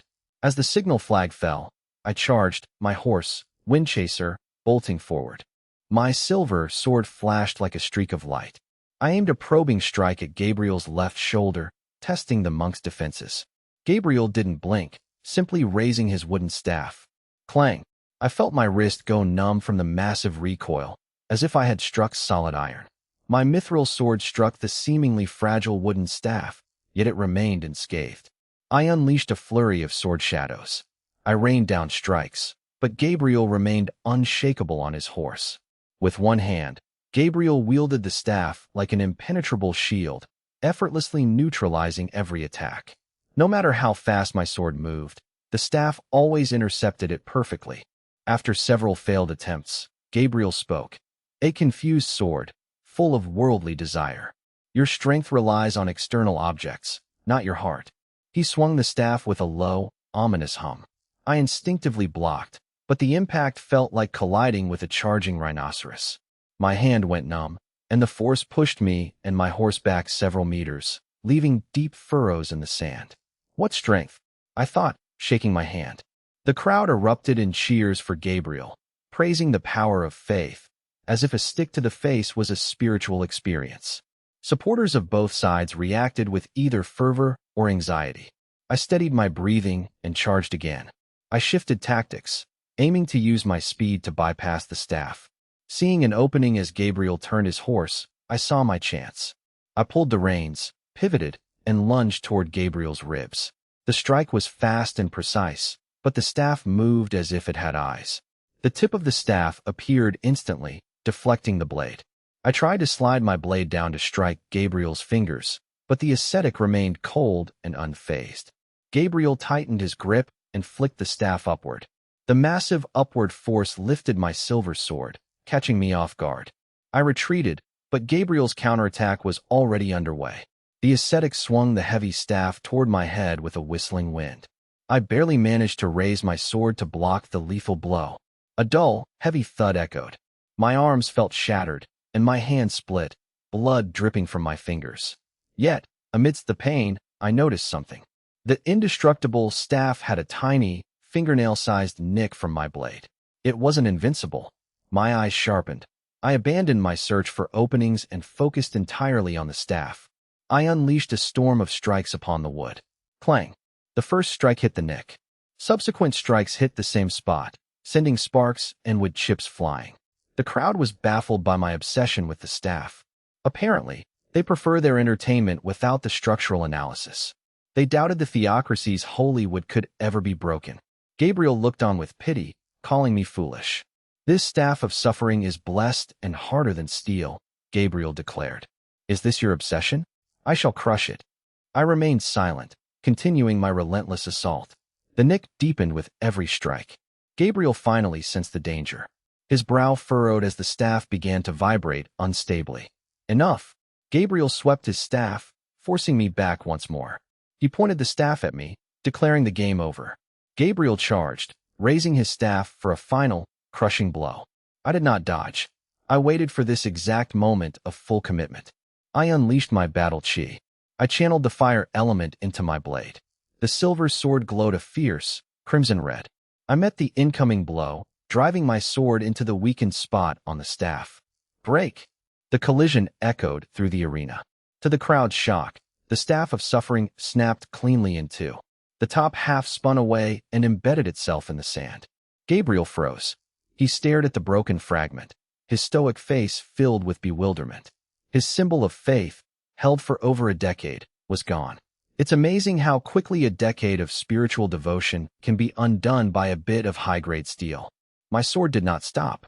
The glowing tip halted less than an inch from Gabriel's throat. I, trembling and bleeding, had won. "Your faith is strong, but wood is wood. Deadwood breaks." Gabriel looked at the clean cut, then at me. He bowed deeply. "I have learned much, Viscount Eli. I relied on this suffering as a crutch for my faith. That was my own obsession, contrary to the true path of asceticism. External things are illusions. Thank you for severing my attachment." He left the broken staff behind and walked out of the arena. As Gabriel disappeared, the Caesar duel arena erupted in thunderous cheers. The crowd rose to their feet, chanting the victor's name. The sheer willpower required for a mortal to defy divine favor is enough to stir any man's soul. Prime Minister Ryan looked down from the high platform at the roaring crowd, satisfied. He gestured for silence. "My friends, after a day of thrilling competition, the finalists for the grand tournament have been decided. They are Viscount I and the mysterious black-robed knight." As the crowd cheered, Ryan looked at the sky, his tone turning solemn. "The sun is bright, but its setting draws near. Following the 500-year tradition of the Orlando Kingdom, the greatest victory must be offered to the most gentle deity. At twilight, 2 hours from now, the final match shall commence. We will be honored by the presence of our king, Aiden Aurora. He shall join us to witness this duel between two elite knights. Enjoy this final moment of peace before dusk." The crowd erupted in cheers, shouting, "Long live the king! Long live Orlando!" For the commoners, seeing the king was a supreme honor, especially paired with such a legendary finale. Below, I sat on my horse, glancing down at my right hand. The wound on my palm had reopened, blood seeping through my glove and throbbing with sharp pain. Sigh, I muttered. That bald man was a tough nut to crack. If I hadn't exploited a flaw in the man's staff, the fight would have dragged on, potentially costing me dearly. 2 hours left, I calculated. Enough time to recover my battle chi and treat my hand. Facing the enigmatic black-robed knight, Kane Montauban, any injury could be fatal. I rode to the waiting area, where Buck greeted me excitedly. My lord, you won. You're in the finals. I heard half the capital is betting on you. You're a hero of the kingdom.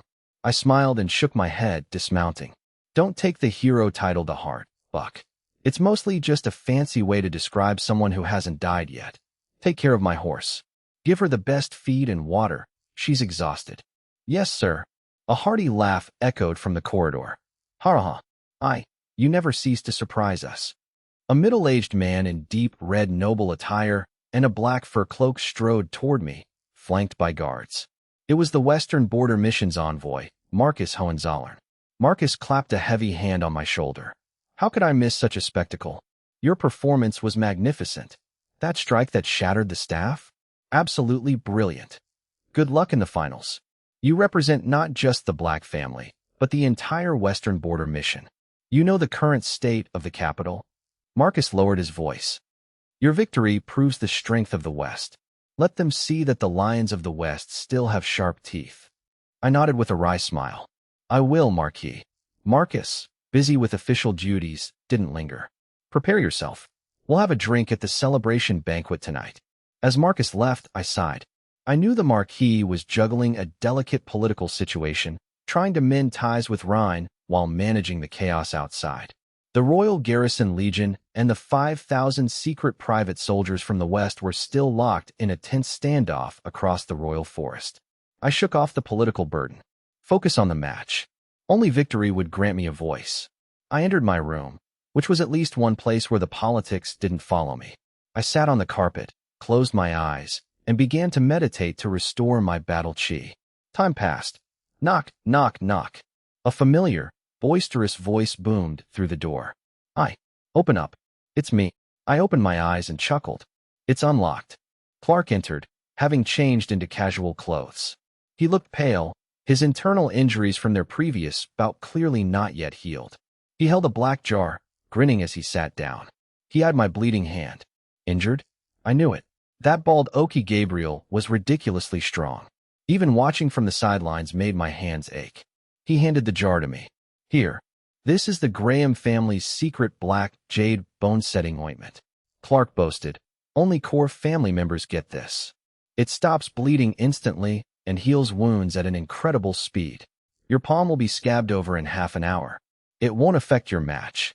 I felt a surge of warmth. In a capital driven by profit, a sincere friend was a rare treasure. Thank you, Clark. I opened the jar, releasing a bitter, herbal scent. Inside was a thick, black paste. I applied a generous amount to my wound. SSS. Initially, a cooling sensation washed over my skin, feeling heavenly. 2 seconds later, a searing, bone-deep burning sensation erupted. I gasped in pain. Clark roared with laughter. How's that for a kick? It works instantly, but it hurts like hell. Like salt on a wound and hot oil on top. Clark teased. I glared at him through gritted teeth. You did that on purpose, didn't you? Despite the complaint, I felt the bruising fading rapidly. The sharp pain dulled into a healing itch. I flexed my hand. The stiffness was gone. Thanks, Clark. I paused, looking at my friend. I was hoping to face you in the finals and beat you myself. Looks like I missed my chance. I had truly seen Clark as my greatest rival. Facing a friend on such a grand stage would have been a rare experience. Clark's smile vanished, his expression souring at the memory of his loss. Don't get me started. It was pure bad luck. Clark slammed the table. That black-robed knight is bizarre. I was about to land a hit, and then, it was like he had an invisible force. He can deflect attacks, not by skill or strength, but by some unseen power. It was as if a ghost pushed my weapon aside at the last second. Next, Clark detailed the black-robed knight's combat style, noting specific weaknesses he'd observed during their clash. I listened intently, memorizing the hard-won intelligence Clark had paid for with a crushing defeat. As they discussed tactics, time slipped away until, woo-woo, a long, solemn horn blast pierced the arena walls. It was followed by a deafening roar from the crowd. Long live the king! Clark stopped, looking out the window with a complex expression. The king has arrived, I said, donning my silver helmet. Let's go see the king of Orlando. They stepped out to the viewing gallery. Aiden Aurora, king of the Orlando kingdom. He stood before the railing, stiff yet trying to appear regal, waving at the thousands cheering below. Behind him stood the empty seat of Regent Federico and the ever-smiling Prime Minister Rhine. I watched the small figure, struck by the irony of a child king in an era dominated by powerful ministers and warlords. Was this boy the kingdom's hope, or merely a sacrificial lamb for the coming chaos? Dusk fell. The final battle began. So that is the king. I stood in the shadows of the waiting area, gazing at the platform bathed in sunset. It was twilight. The sun hung low, painting the sky in a tragic, blood-red hue. The fading light touched the sands of the Caesar duel arena, casting a sacred aura over the impending slaughter. On the royal dais, a figure stepped toward the railing. He was a child of only 8 or 9. He wore a heavy, jewel-encrusted purple velvet robe embroidered with gold and silver.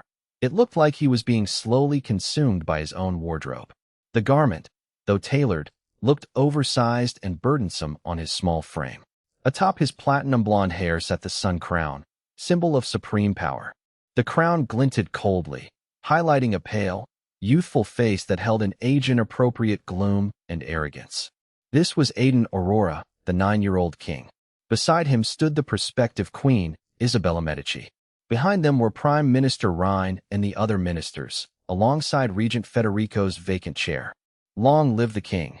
The arena erupted at the sight of the small monarch.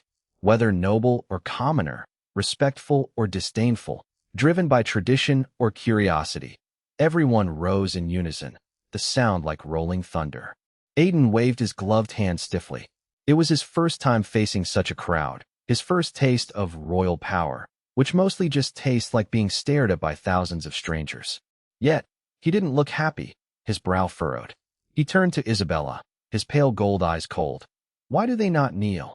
Isabella froze, her beautiful face showing momentary shock. In this era, kneeling wasn't required for the king in public, especially not in a festive arena. It was a place for spectacle, not courtly protocol. Your Majesty, Prime Minister Rhine stepped forward to break the tension. The white-haired elder bowed respectfully. Commoners are unversed in etiquette, and this is a place of celebration, not the throne room. They stand because they love you so dearly. Forgive their lack of decorum to show your benevolence.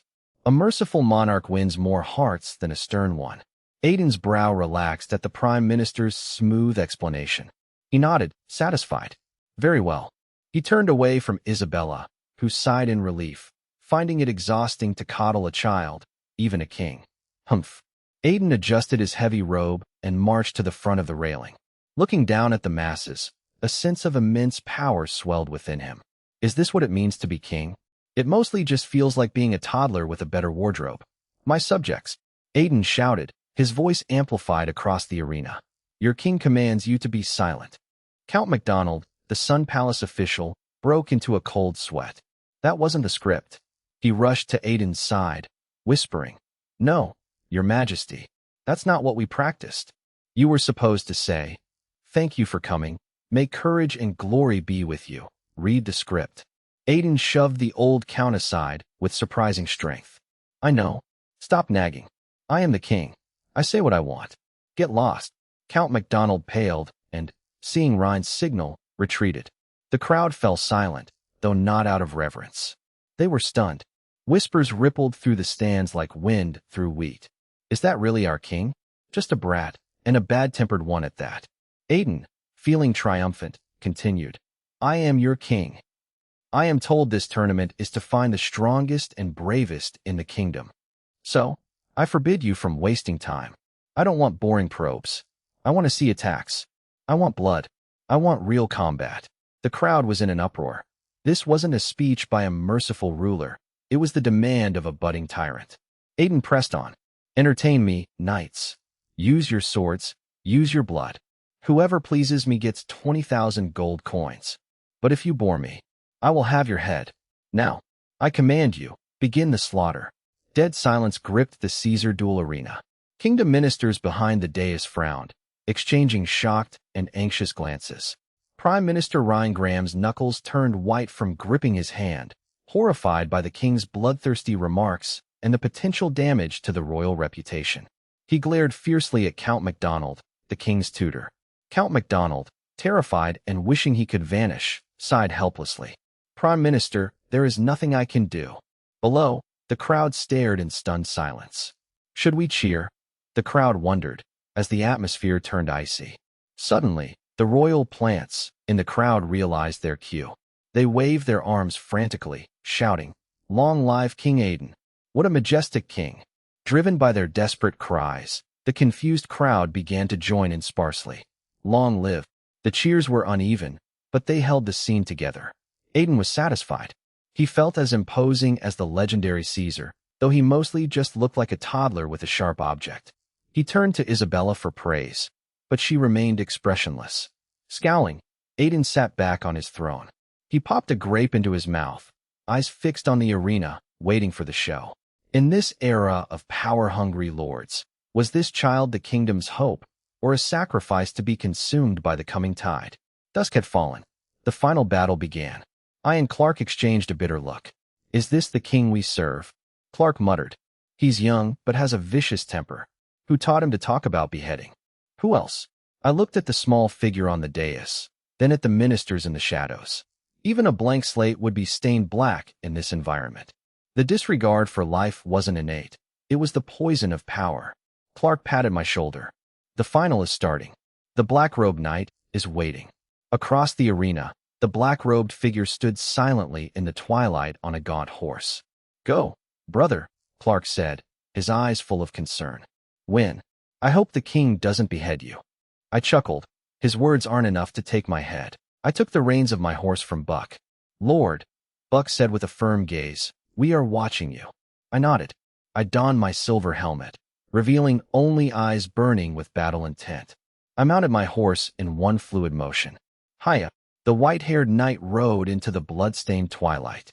The sunset cast a thin, bloody veil over the Caesar duel arena. A strange, deathly silence gripped the arena. Thousands held their breath. Even King Aiden stopped eating. He leaned forward, eyes locked on the two figures. The wind died. You surprise me. The black-robed knight sat atop his skeletal horse, swaying with its breath. His voice grated like grinding tombstones.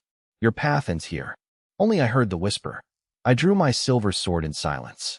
The cold light of the blade sliced through the stagnant air. Worry about yourself, Cain Montauban, I replied calmly. Your tricks are useless. Cain's eyes widened. Really? Let your blood prove it. The black-robed knight let out a chilling cackle as his aura exploded. The next second, without a signal, the horses charged with a deafening roar. The earth shook as sand erupted like a fountain. It was impressive, though I'm fairly certain my boots will never be the same. Like two meteors, they collided with destructive force. The knight's black spear morphed, wreathed in ink-like energy filled with the wails of lost souls. Die! As they crossed, the knight thrust with all his might, combining physical force with a mental assault. The black energy formed a twisted, snarling face, lunging to devour my will. I focused my mind, refusing to meet the strike head-on. I leaned dangerously low against my horse's flank. The black spear tip grazed my shoulder armor with a screech. The lingering black mist clung to my mithril shoulder guard like a parasite.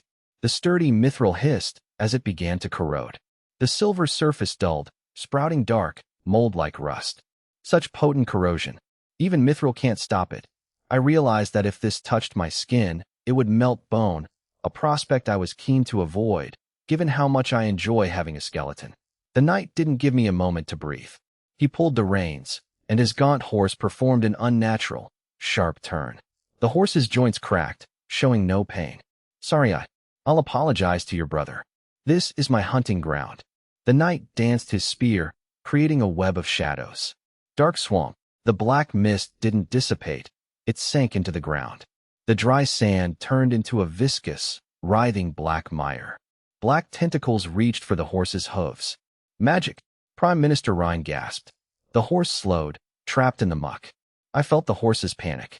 I had to break the deadlock or be consumed by the swamp. If I can't dodge, I'll cut through it. My eyes flashed. I inhaled, channeling my battle chi into my sword until it hummed with vibrating power. Sparks flew as my sword clashed repeatedly against the black-robed knight's spear in the darkness. Each collision unleashed shockwaves of black and white energy, dispersing the surrounding gloom. I struggled as the mysterious deflection force reappeared. A repulsive force within the black mist surrounding my opponent pushed my blade inches off course. Despite my fierce strikes, I couldn't land a single blow or even touch the knight's robes. "Your struggle is meaningless," the black-robed knight mocked, viewing me like a trapped beast. "This is the shield of the nether. You cannot touch my physical form here. I am the master of this darkness. How long can your battle chi last against my death energy? A minute? 2. The knight was right, which was frankly the most annoying part of this entire encounter. I felt my battle chi being steadily consumed and assimilated by the encroaching black mist. Even my silver sword began to show tiny black spots of corruption. The audience held their breath, sensing I was being suppressed. They were unsettled by the eerie, hair-raising nature of the black mist. Prime Minister Graham gripped the railing, his knuckles white with worry, finally understanding why Clark had lost so easily. He realized the knight was using an evil form of magic, not orthodox knightly combat. Meanwhile, King Aiden clapped excitedly, shouting for blood. In the arena, I parried a strike and leaped back, creating space for my horse, Chase, to recover. I eyed my tarnished blade and the shrouded figure opposite me. "Cannot be touched?" I smirked coldly. "Then I shall use fire to purify everything." I dropped my guard, abandoning my defensive stance. I closed my eyes, holding my sword vertically in a sacred ritual. A terrifying, scorching heat erupted from my body, not battle chi, but pure, violent elemental fire. Crimson flames ignited on the silver blade, compressed by my immense mental power. The fire shifted from red to a blinding, near-transparent white gold. The intense heat distorted the air and refracted the light. The black spots on my sword vanished instantly, incinerated by the heat. The black-robed knight's eyes widened in shock. He felt the heat, his soul's greatest fear, bearing down on him. "Impossible. How can you use fire magic? Are you a magic knight?" Cain shrieked in terror, recoiling instinctively. I opened my eyes, burning like twin suns. "It's over, Cain." I gripped my sword, the flames expanding into a blade of molten light. "Blazing sun." I kicked my horse, which let out a high-pitched neigh. I really should have packed earplugs for this. Horse and rider charged like a meteor, tearing through the viscous black swamp. The knight panicked. He desperately channeled his death energy into a thick, black shield wall.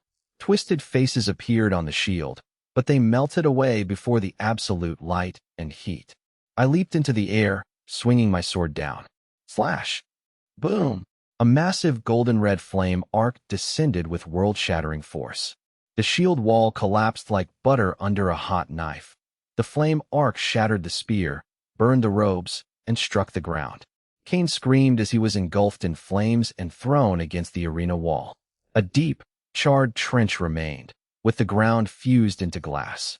The darkness vanished as the sunset illuminated me, standing tall. Oki Gabriel, watching from the sidelines, was stunned. Seeing the sun positioned behind me like a divine halo, he wept, finally recognizing the technique. "I suppose a bit of dramatic lighting goes a long way toward convincing people you're a deity." Gabriel bowed deeply, crossing his hands. "The sword of the blazing sun. So that is what it is." Prose tremblingly announced. "The winner of the tournament is I, Eli Black." The arena erupted into a roar of cheers, hailing me as a god of war. Nobles and commoners alike stood in ovation. They waved their arms, paying their highest respects to the victor. In this land, strength commands such glory. Isabella Medici washed with complex emotions. She felt admiration, but also a bitter envy. She would never receive such genuine, fervent adoration. King Aiden, however, was ecstatic. "Prime Minister, I want him. I want him as my guard." Graham sighed and bowed. "Your Majesty, please calm down. Viscount Eli is no ordinary knight. He is a noble of the West, of the Black family, and the deputy envoy. Appointing him as your personal guard would be a breach of protocol and a political taboo. Aiden grumbled, displeased. Count MacDonald stepped forward with a sly smile. Your Majesty, the Prime Minister is right, but it would be a waste not to utilize such talent. Perhaps he could hold a position in the capital garrison legion? Ryan frowned, sensing MacDonald's ulterior motives. Impossible. He is here representing the regent. Without authorization, appointing him to the capital garrison would cause a rift between the West and the royal territory. Count MacDonald, surely you don't want to incite a political crisis before the king's wedding? Prime Minister Ryan's sharp gaze chilled Count MacDonald, who knew the old man's gentle facade had a ruthless stance on core issues. MacDonald understood that crossing the Prime Minister's bottom line was a dangerous game. My apologies, I spoke without thinking. MacDonald retreated. Aiden grumbled. Nothing is allowed. How boring. Ryan softened his tone. You cannot make him a guard, but you can still bestow upon him supreme honor. The award ceremony follows. You must personally crown him and knight him as a kingdom knight. As the first knight you've dubbed since taking power, this carries immense significance. Aiden's eyes lit up at the prospect of bestowing honors, a role he relished. Let's go. Aiden straightened his robes. Led by Ryan, the ministers and high nobles rose to follow the king and queen. They descended the red-carpeted stairs toward the dueling arena. Below, pros stumbled toward me, cheering, "Brilliant! Simply brilliant, Viscount Eli. That strike. I'd bet my life you'll be the kingdom's next titled knight. You'll be in the history books." I steadied the excited old man. "You're too kind, pros. It was just luck." I sheathed my sword, my body drained of battle chi and magic from that final blow. Despite my calm exterior, I was physically exhausted. "No, it wasn't luck." Pros waved me off. "The king will crown you shortly. Please wait." I nodded. Royal attendants swarmed the arena as the king approached. They quickly set up golden stands, red carpets, and floral arches. I glanced toward the waiting area. Clark gave a thumbs up, while Buck, eyes tearing up, gripped his fists in excitement. I signaled I was fine. The crowd's roar had faded into a constant, buzzing murmur. It's amazing how quickly a cheering mob turns into background noise when you're this tired. Viscount Eli is incredible. The first winner of the New King's tournament. What a feat. Pity the black-robed knight faced such a monster. King Aiden and Queen-to-be Isabella walked onto the red carpet, surrounded by ministers. The sunset bathed them in a sacred glow. A royal herald stepped forward, scroll in hand. Silence. The arena fell silent. By order of the king, the winner of the first grand tournament of Aiden I, deputy of the Western Border Mission, Lord of Obsidian Territory, Viscount Eli Pendragon, step forward to receive your knighthood. I removed my helmet and handed it to Pros. My silver hair caught the evening breeze, revealing my handsome, resolute face. I strode across the red carpet, my silver boots ringing out. Every eye followed me. Young nobles and commoners alike watched with envy and longing. This was the pinnacle of knighthood. I stopped before the king and queen. I knelt, hand over my heart, in perfect courtly fashion. I, Eli Pendragon, at your service, your majesty and Lady Isabella. Isabella studied me, sensing a wild, dangerous, and alluring aura, like wind from the wasteland, smelling of blood and fire. Aiden felt a surge of vanity, seeing such a warrior kneel before him. "You are impressive, Sir Eli." Aiden tried to look stern, but his excitement leaked through. He stood and took the ceremonial sword from an attendant. It was heavy, but he held it with both hands, resting the blade on my shoulder. "In the name of the gods and kings, I, Aiden Aurora, Lord of Orlando, knight you. You have proven your loyalty with valor. I wash away your common status and grant you sacred duty. Remember the capital's grace. Defend my crown even in death. Humility, honor, sacrifice, courage, mercy, spirit, honesty, justice. Rise, blade of the kingdom." Count MacDonald sighed in relief. The boy hadn't botched the lines. I looked up, meeting Aiden's eyes, and raised my right hand. "I, Eli Pendragon, swear under the sun, I shall uphold the humility and justice of a knight. My sword strikes only for justice. My fire burns only for honor. All glory to Aurora. This oath stands until my heart stops." The royalists looked at me with newfound warmth. Good. Rise, my knight. Aiden laughed. An attendant brought a tray with a crown made of laurel, roses, and rare plants. It was a crown of nature, not gold. I suppose the royal budget had its limits after all. I looked confused. The attendant smiled. This is the crown of love and beauty. Tradition dictates the winner gifts this to any woman present. The recipient becomes the queen of love and beauty, the highest praise for a lady. The crowd erupted in cheers. Who will he choose? Pick me. Young noblewomen stood, hoping to be the lucky one. Tiff Bourbon watched with a complex expression, biting her lip. I held the crown, feeling it was a trap. I had no romantic interest in the capital. My wife, Lynn, was far away in Obsidian territory. Gifting it to a noble like Gwen would signal politics. Gifting it to Tiff would be revolting. It was a romantic minefield. I smiled, deciding to return the glory to its source. I turned to the crowd, holding the crown high. This glory belongs not just to me, but to everyone who loves courage. I threw the crown into the cheering masses. Go get it. The crowd went wild, more frantic than during the duel. Thousands of hands reached for the God of War's gift. Prime Minister Ryan nodded in approval. The boy was clever. As the crown spun through the air toward the sea of people, it was about to land. A sudden, inexplicable gust of wind swept across the arena. The crown, mid-flight, paused strangely in the air. Then it moved. It wobbled, arced, and changed direction, soaring over the crowd, the barricades, and my head. It seemed the wind had a very specific sense of humor. Before the eyes of tens of thousands, it descended. The queen of love and beauty, crown of flowers and thorns, landed softly upon the head of the future queen, Isabella Medici. It settled perfectly atop her diamond tiara. Isabella froze, touching the crown in disbelief. I stared, stunned. The arena fell into a deathly, shocked silence. The tournament champion had gifted the crown to the future queen right in front of the king. Was this a declaration of love, a provocation, or a mockery? Or perhaps a twist of fate? Robert Medici, previously expressionless, beamed with delight. A good wind, he whispered to himself. Time seemed to freeze. The floral crown remained firmly on Isabella's head. I, standing in the center, scrambled to process the sudden catastrophe. I had only intended to toss the crown to the crowd to avoid trouble and gain favor. Apparently, my aim is only precise when I'm trying to ruin my own life. Who could have guessed the capital's wind would play such a dangerous prank? It was a breach of etiquette. Or worse, an insult to the king's dignity, a capital offense. Isabella felt the weight of thousands of eyes. Her beautiful face was a mix of surprise and panic. Her usually arrogant green eyes were now wide and helpless. She wanted to remove the crown, but dared not move.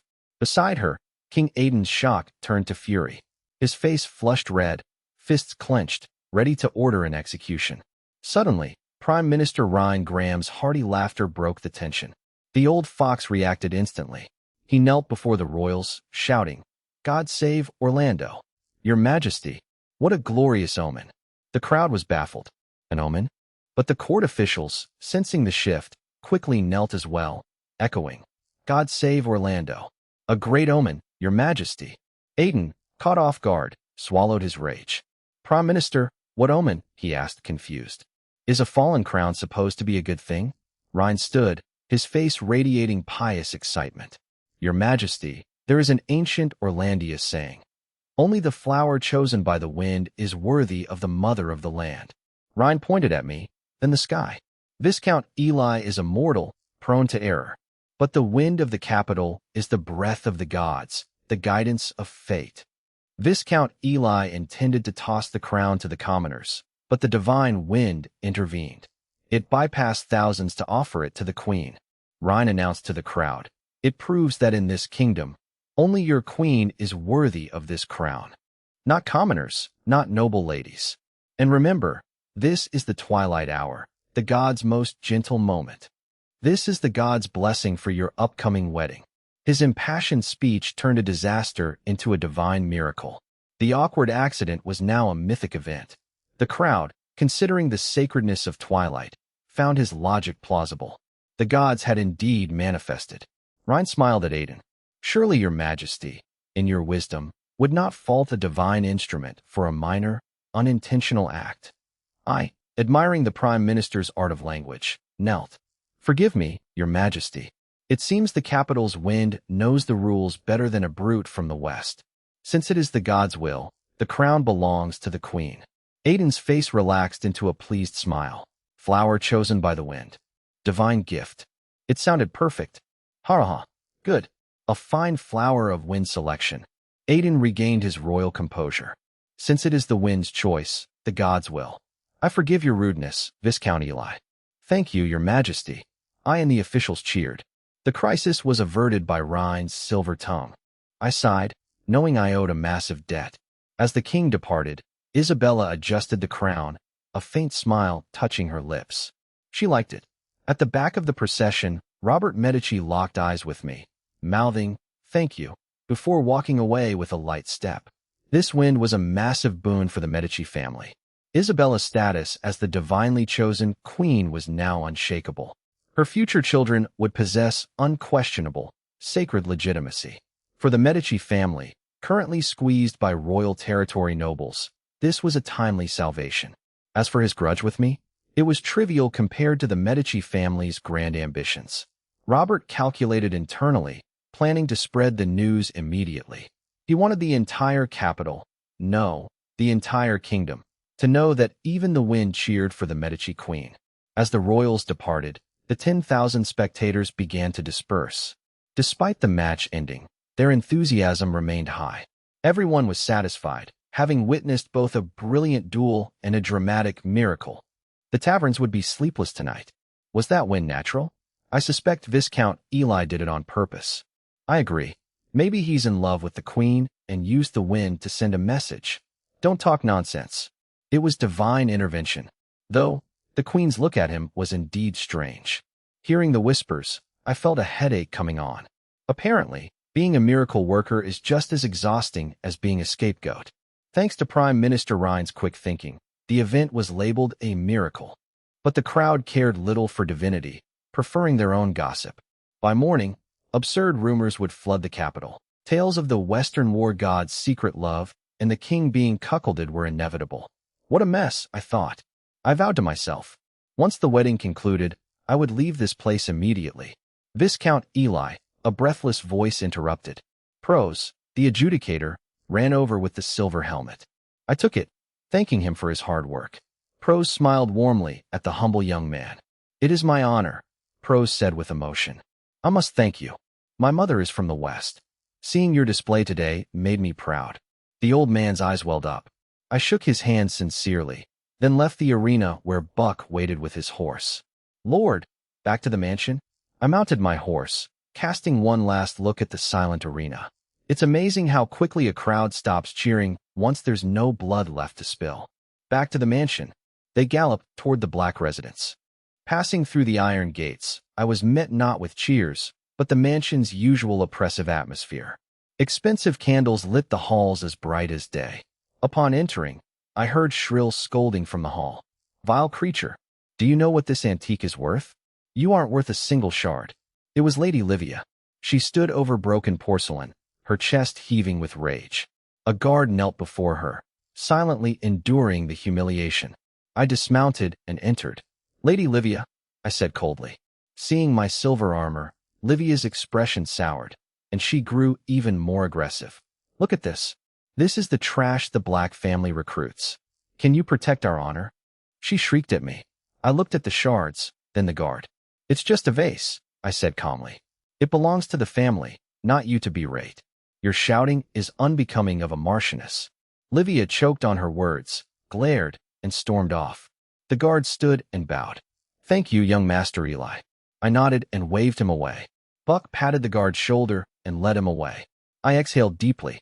The day's battles and the fickle king had exhausted my patience. I only wanted to remove my armor and bathe. I walked through the cold, empty corridors. Salas had returned to the Black Territory to handle affairs. Royce was busy organizing merchant caravans. Marquis Leon was stationed in the royal forest under the Prime Minister's secret orders. Finally quiet, I thought, opening my door. I froze instantly. As a veteran, I sensed a presence. My eyes turned icy. My hand rested on the hilt of silver. I stepped back, intending to summon my guards. In my current position, I was a target. The Medici, the Bourbon, or secret societies all had motives to assassinate me. It's a wonder I've managed to survive this long without a dedicated appointment for my own murder. Eli. A raspy voice emerged from the darkness, sounding like dry leaves on a tombstone. I paused, my grip firm but my killing intent softening. I recognized the voice. Cain? I asked, pushing the door open to reveal the black-robed figure sitting on my sofa. It was Cain Montauban, the knight I had defeated. Here for revenge. I kept my sword drawn, watching him coldly. Cain chuckled. Cain stood stiffly and lit the fireplace. The light revealed his pale, translucent skin and a terrifying, pitch-black eye. I just want to talk, he said dryly. I have nothing to say to you. I replied, pointing my sword at the door. Leave. I gestured toward the exit. Cain ignored me, his gaze shifting to my face with a strange smirk. You learn magic? Fascinating. To find such pure fire elemental mana in Orlando. Who taught you? That shadow demon butler, Sebastian? Or someone else? At the mention of Sebastian, my eyes turned lethal. My sword hummed as I pressed the blade against Cain's throat. I loomed over him, my golden eyes locked onto Cain's black pupil. I don't mind defeating you twice, I warned. If my hand shakes, your head will roll into that fireplace and turn to ash. Cain laughed, his throat twitching as he leaned his neck toward the sharp blade. The cold edge sliced my skin, drawing a drop of blood so dark it appeared black. Relax, Eli. Cain used two pale fingers to gently push the silver blade away from his throat. Honestly, the man had a death wish, or at least a very poor sense of personal space.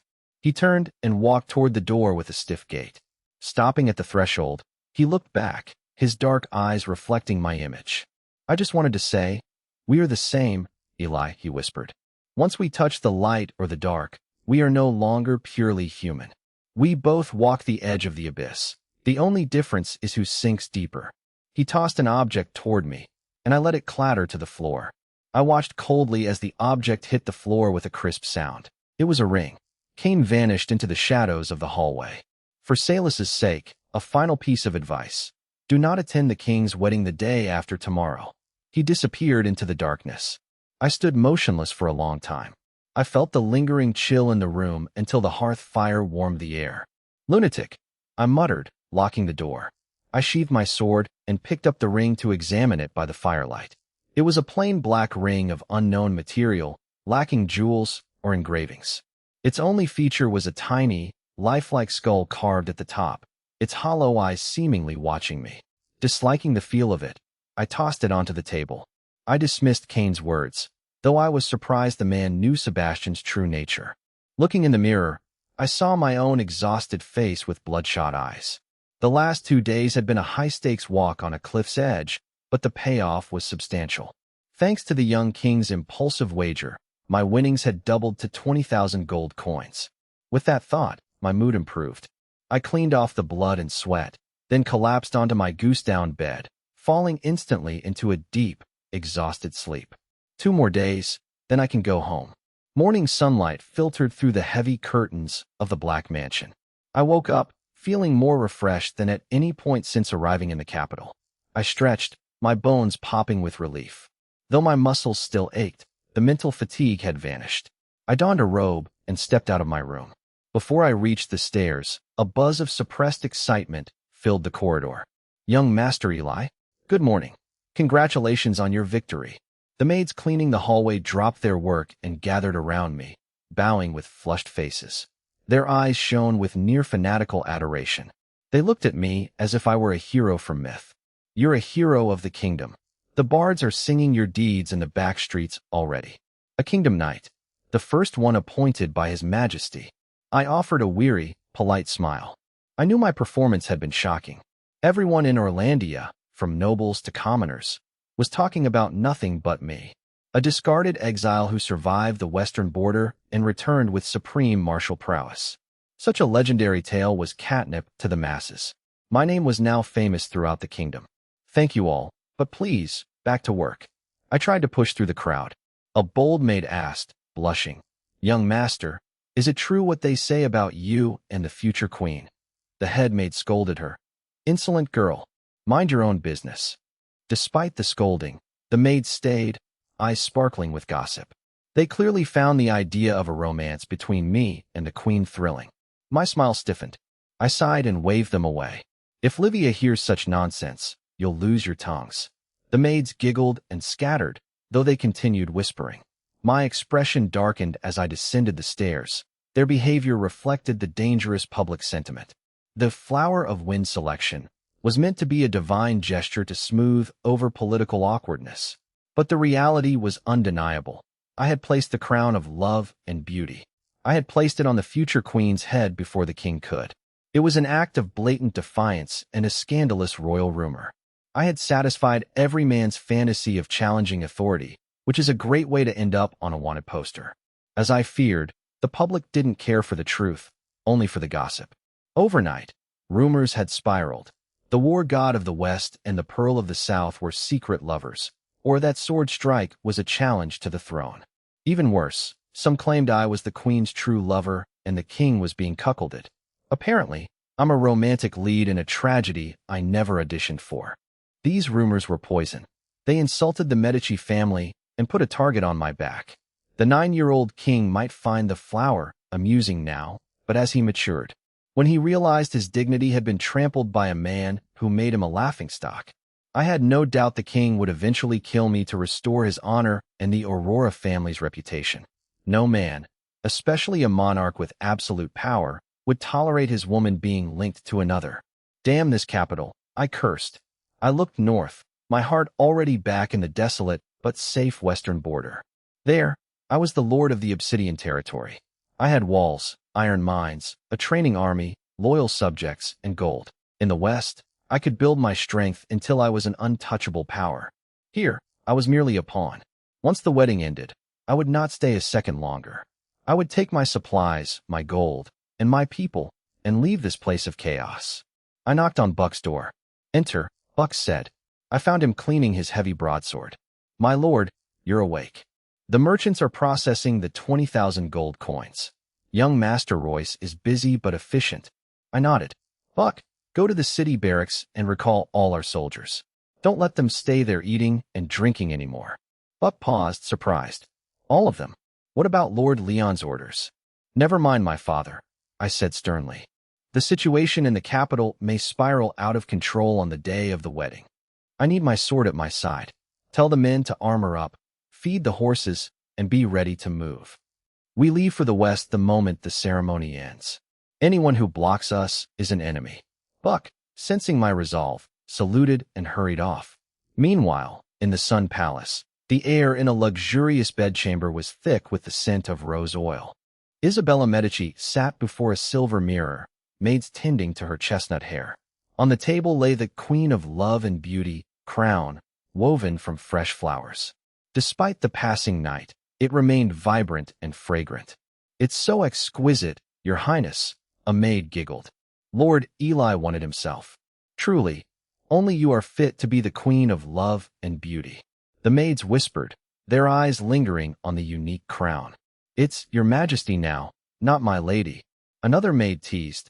That wind was clever, bypassing everyone else to land right on you. I bet the Viscount was aiming for you when he threw it. Isabella applied serum, her expression calm.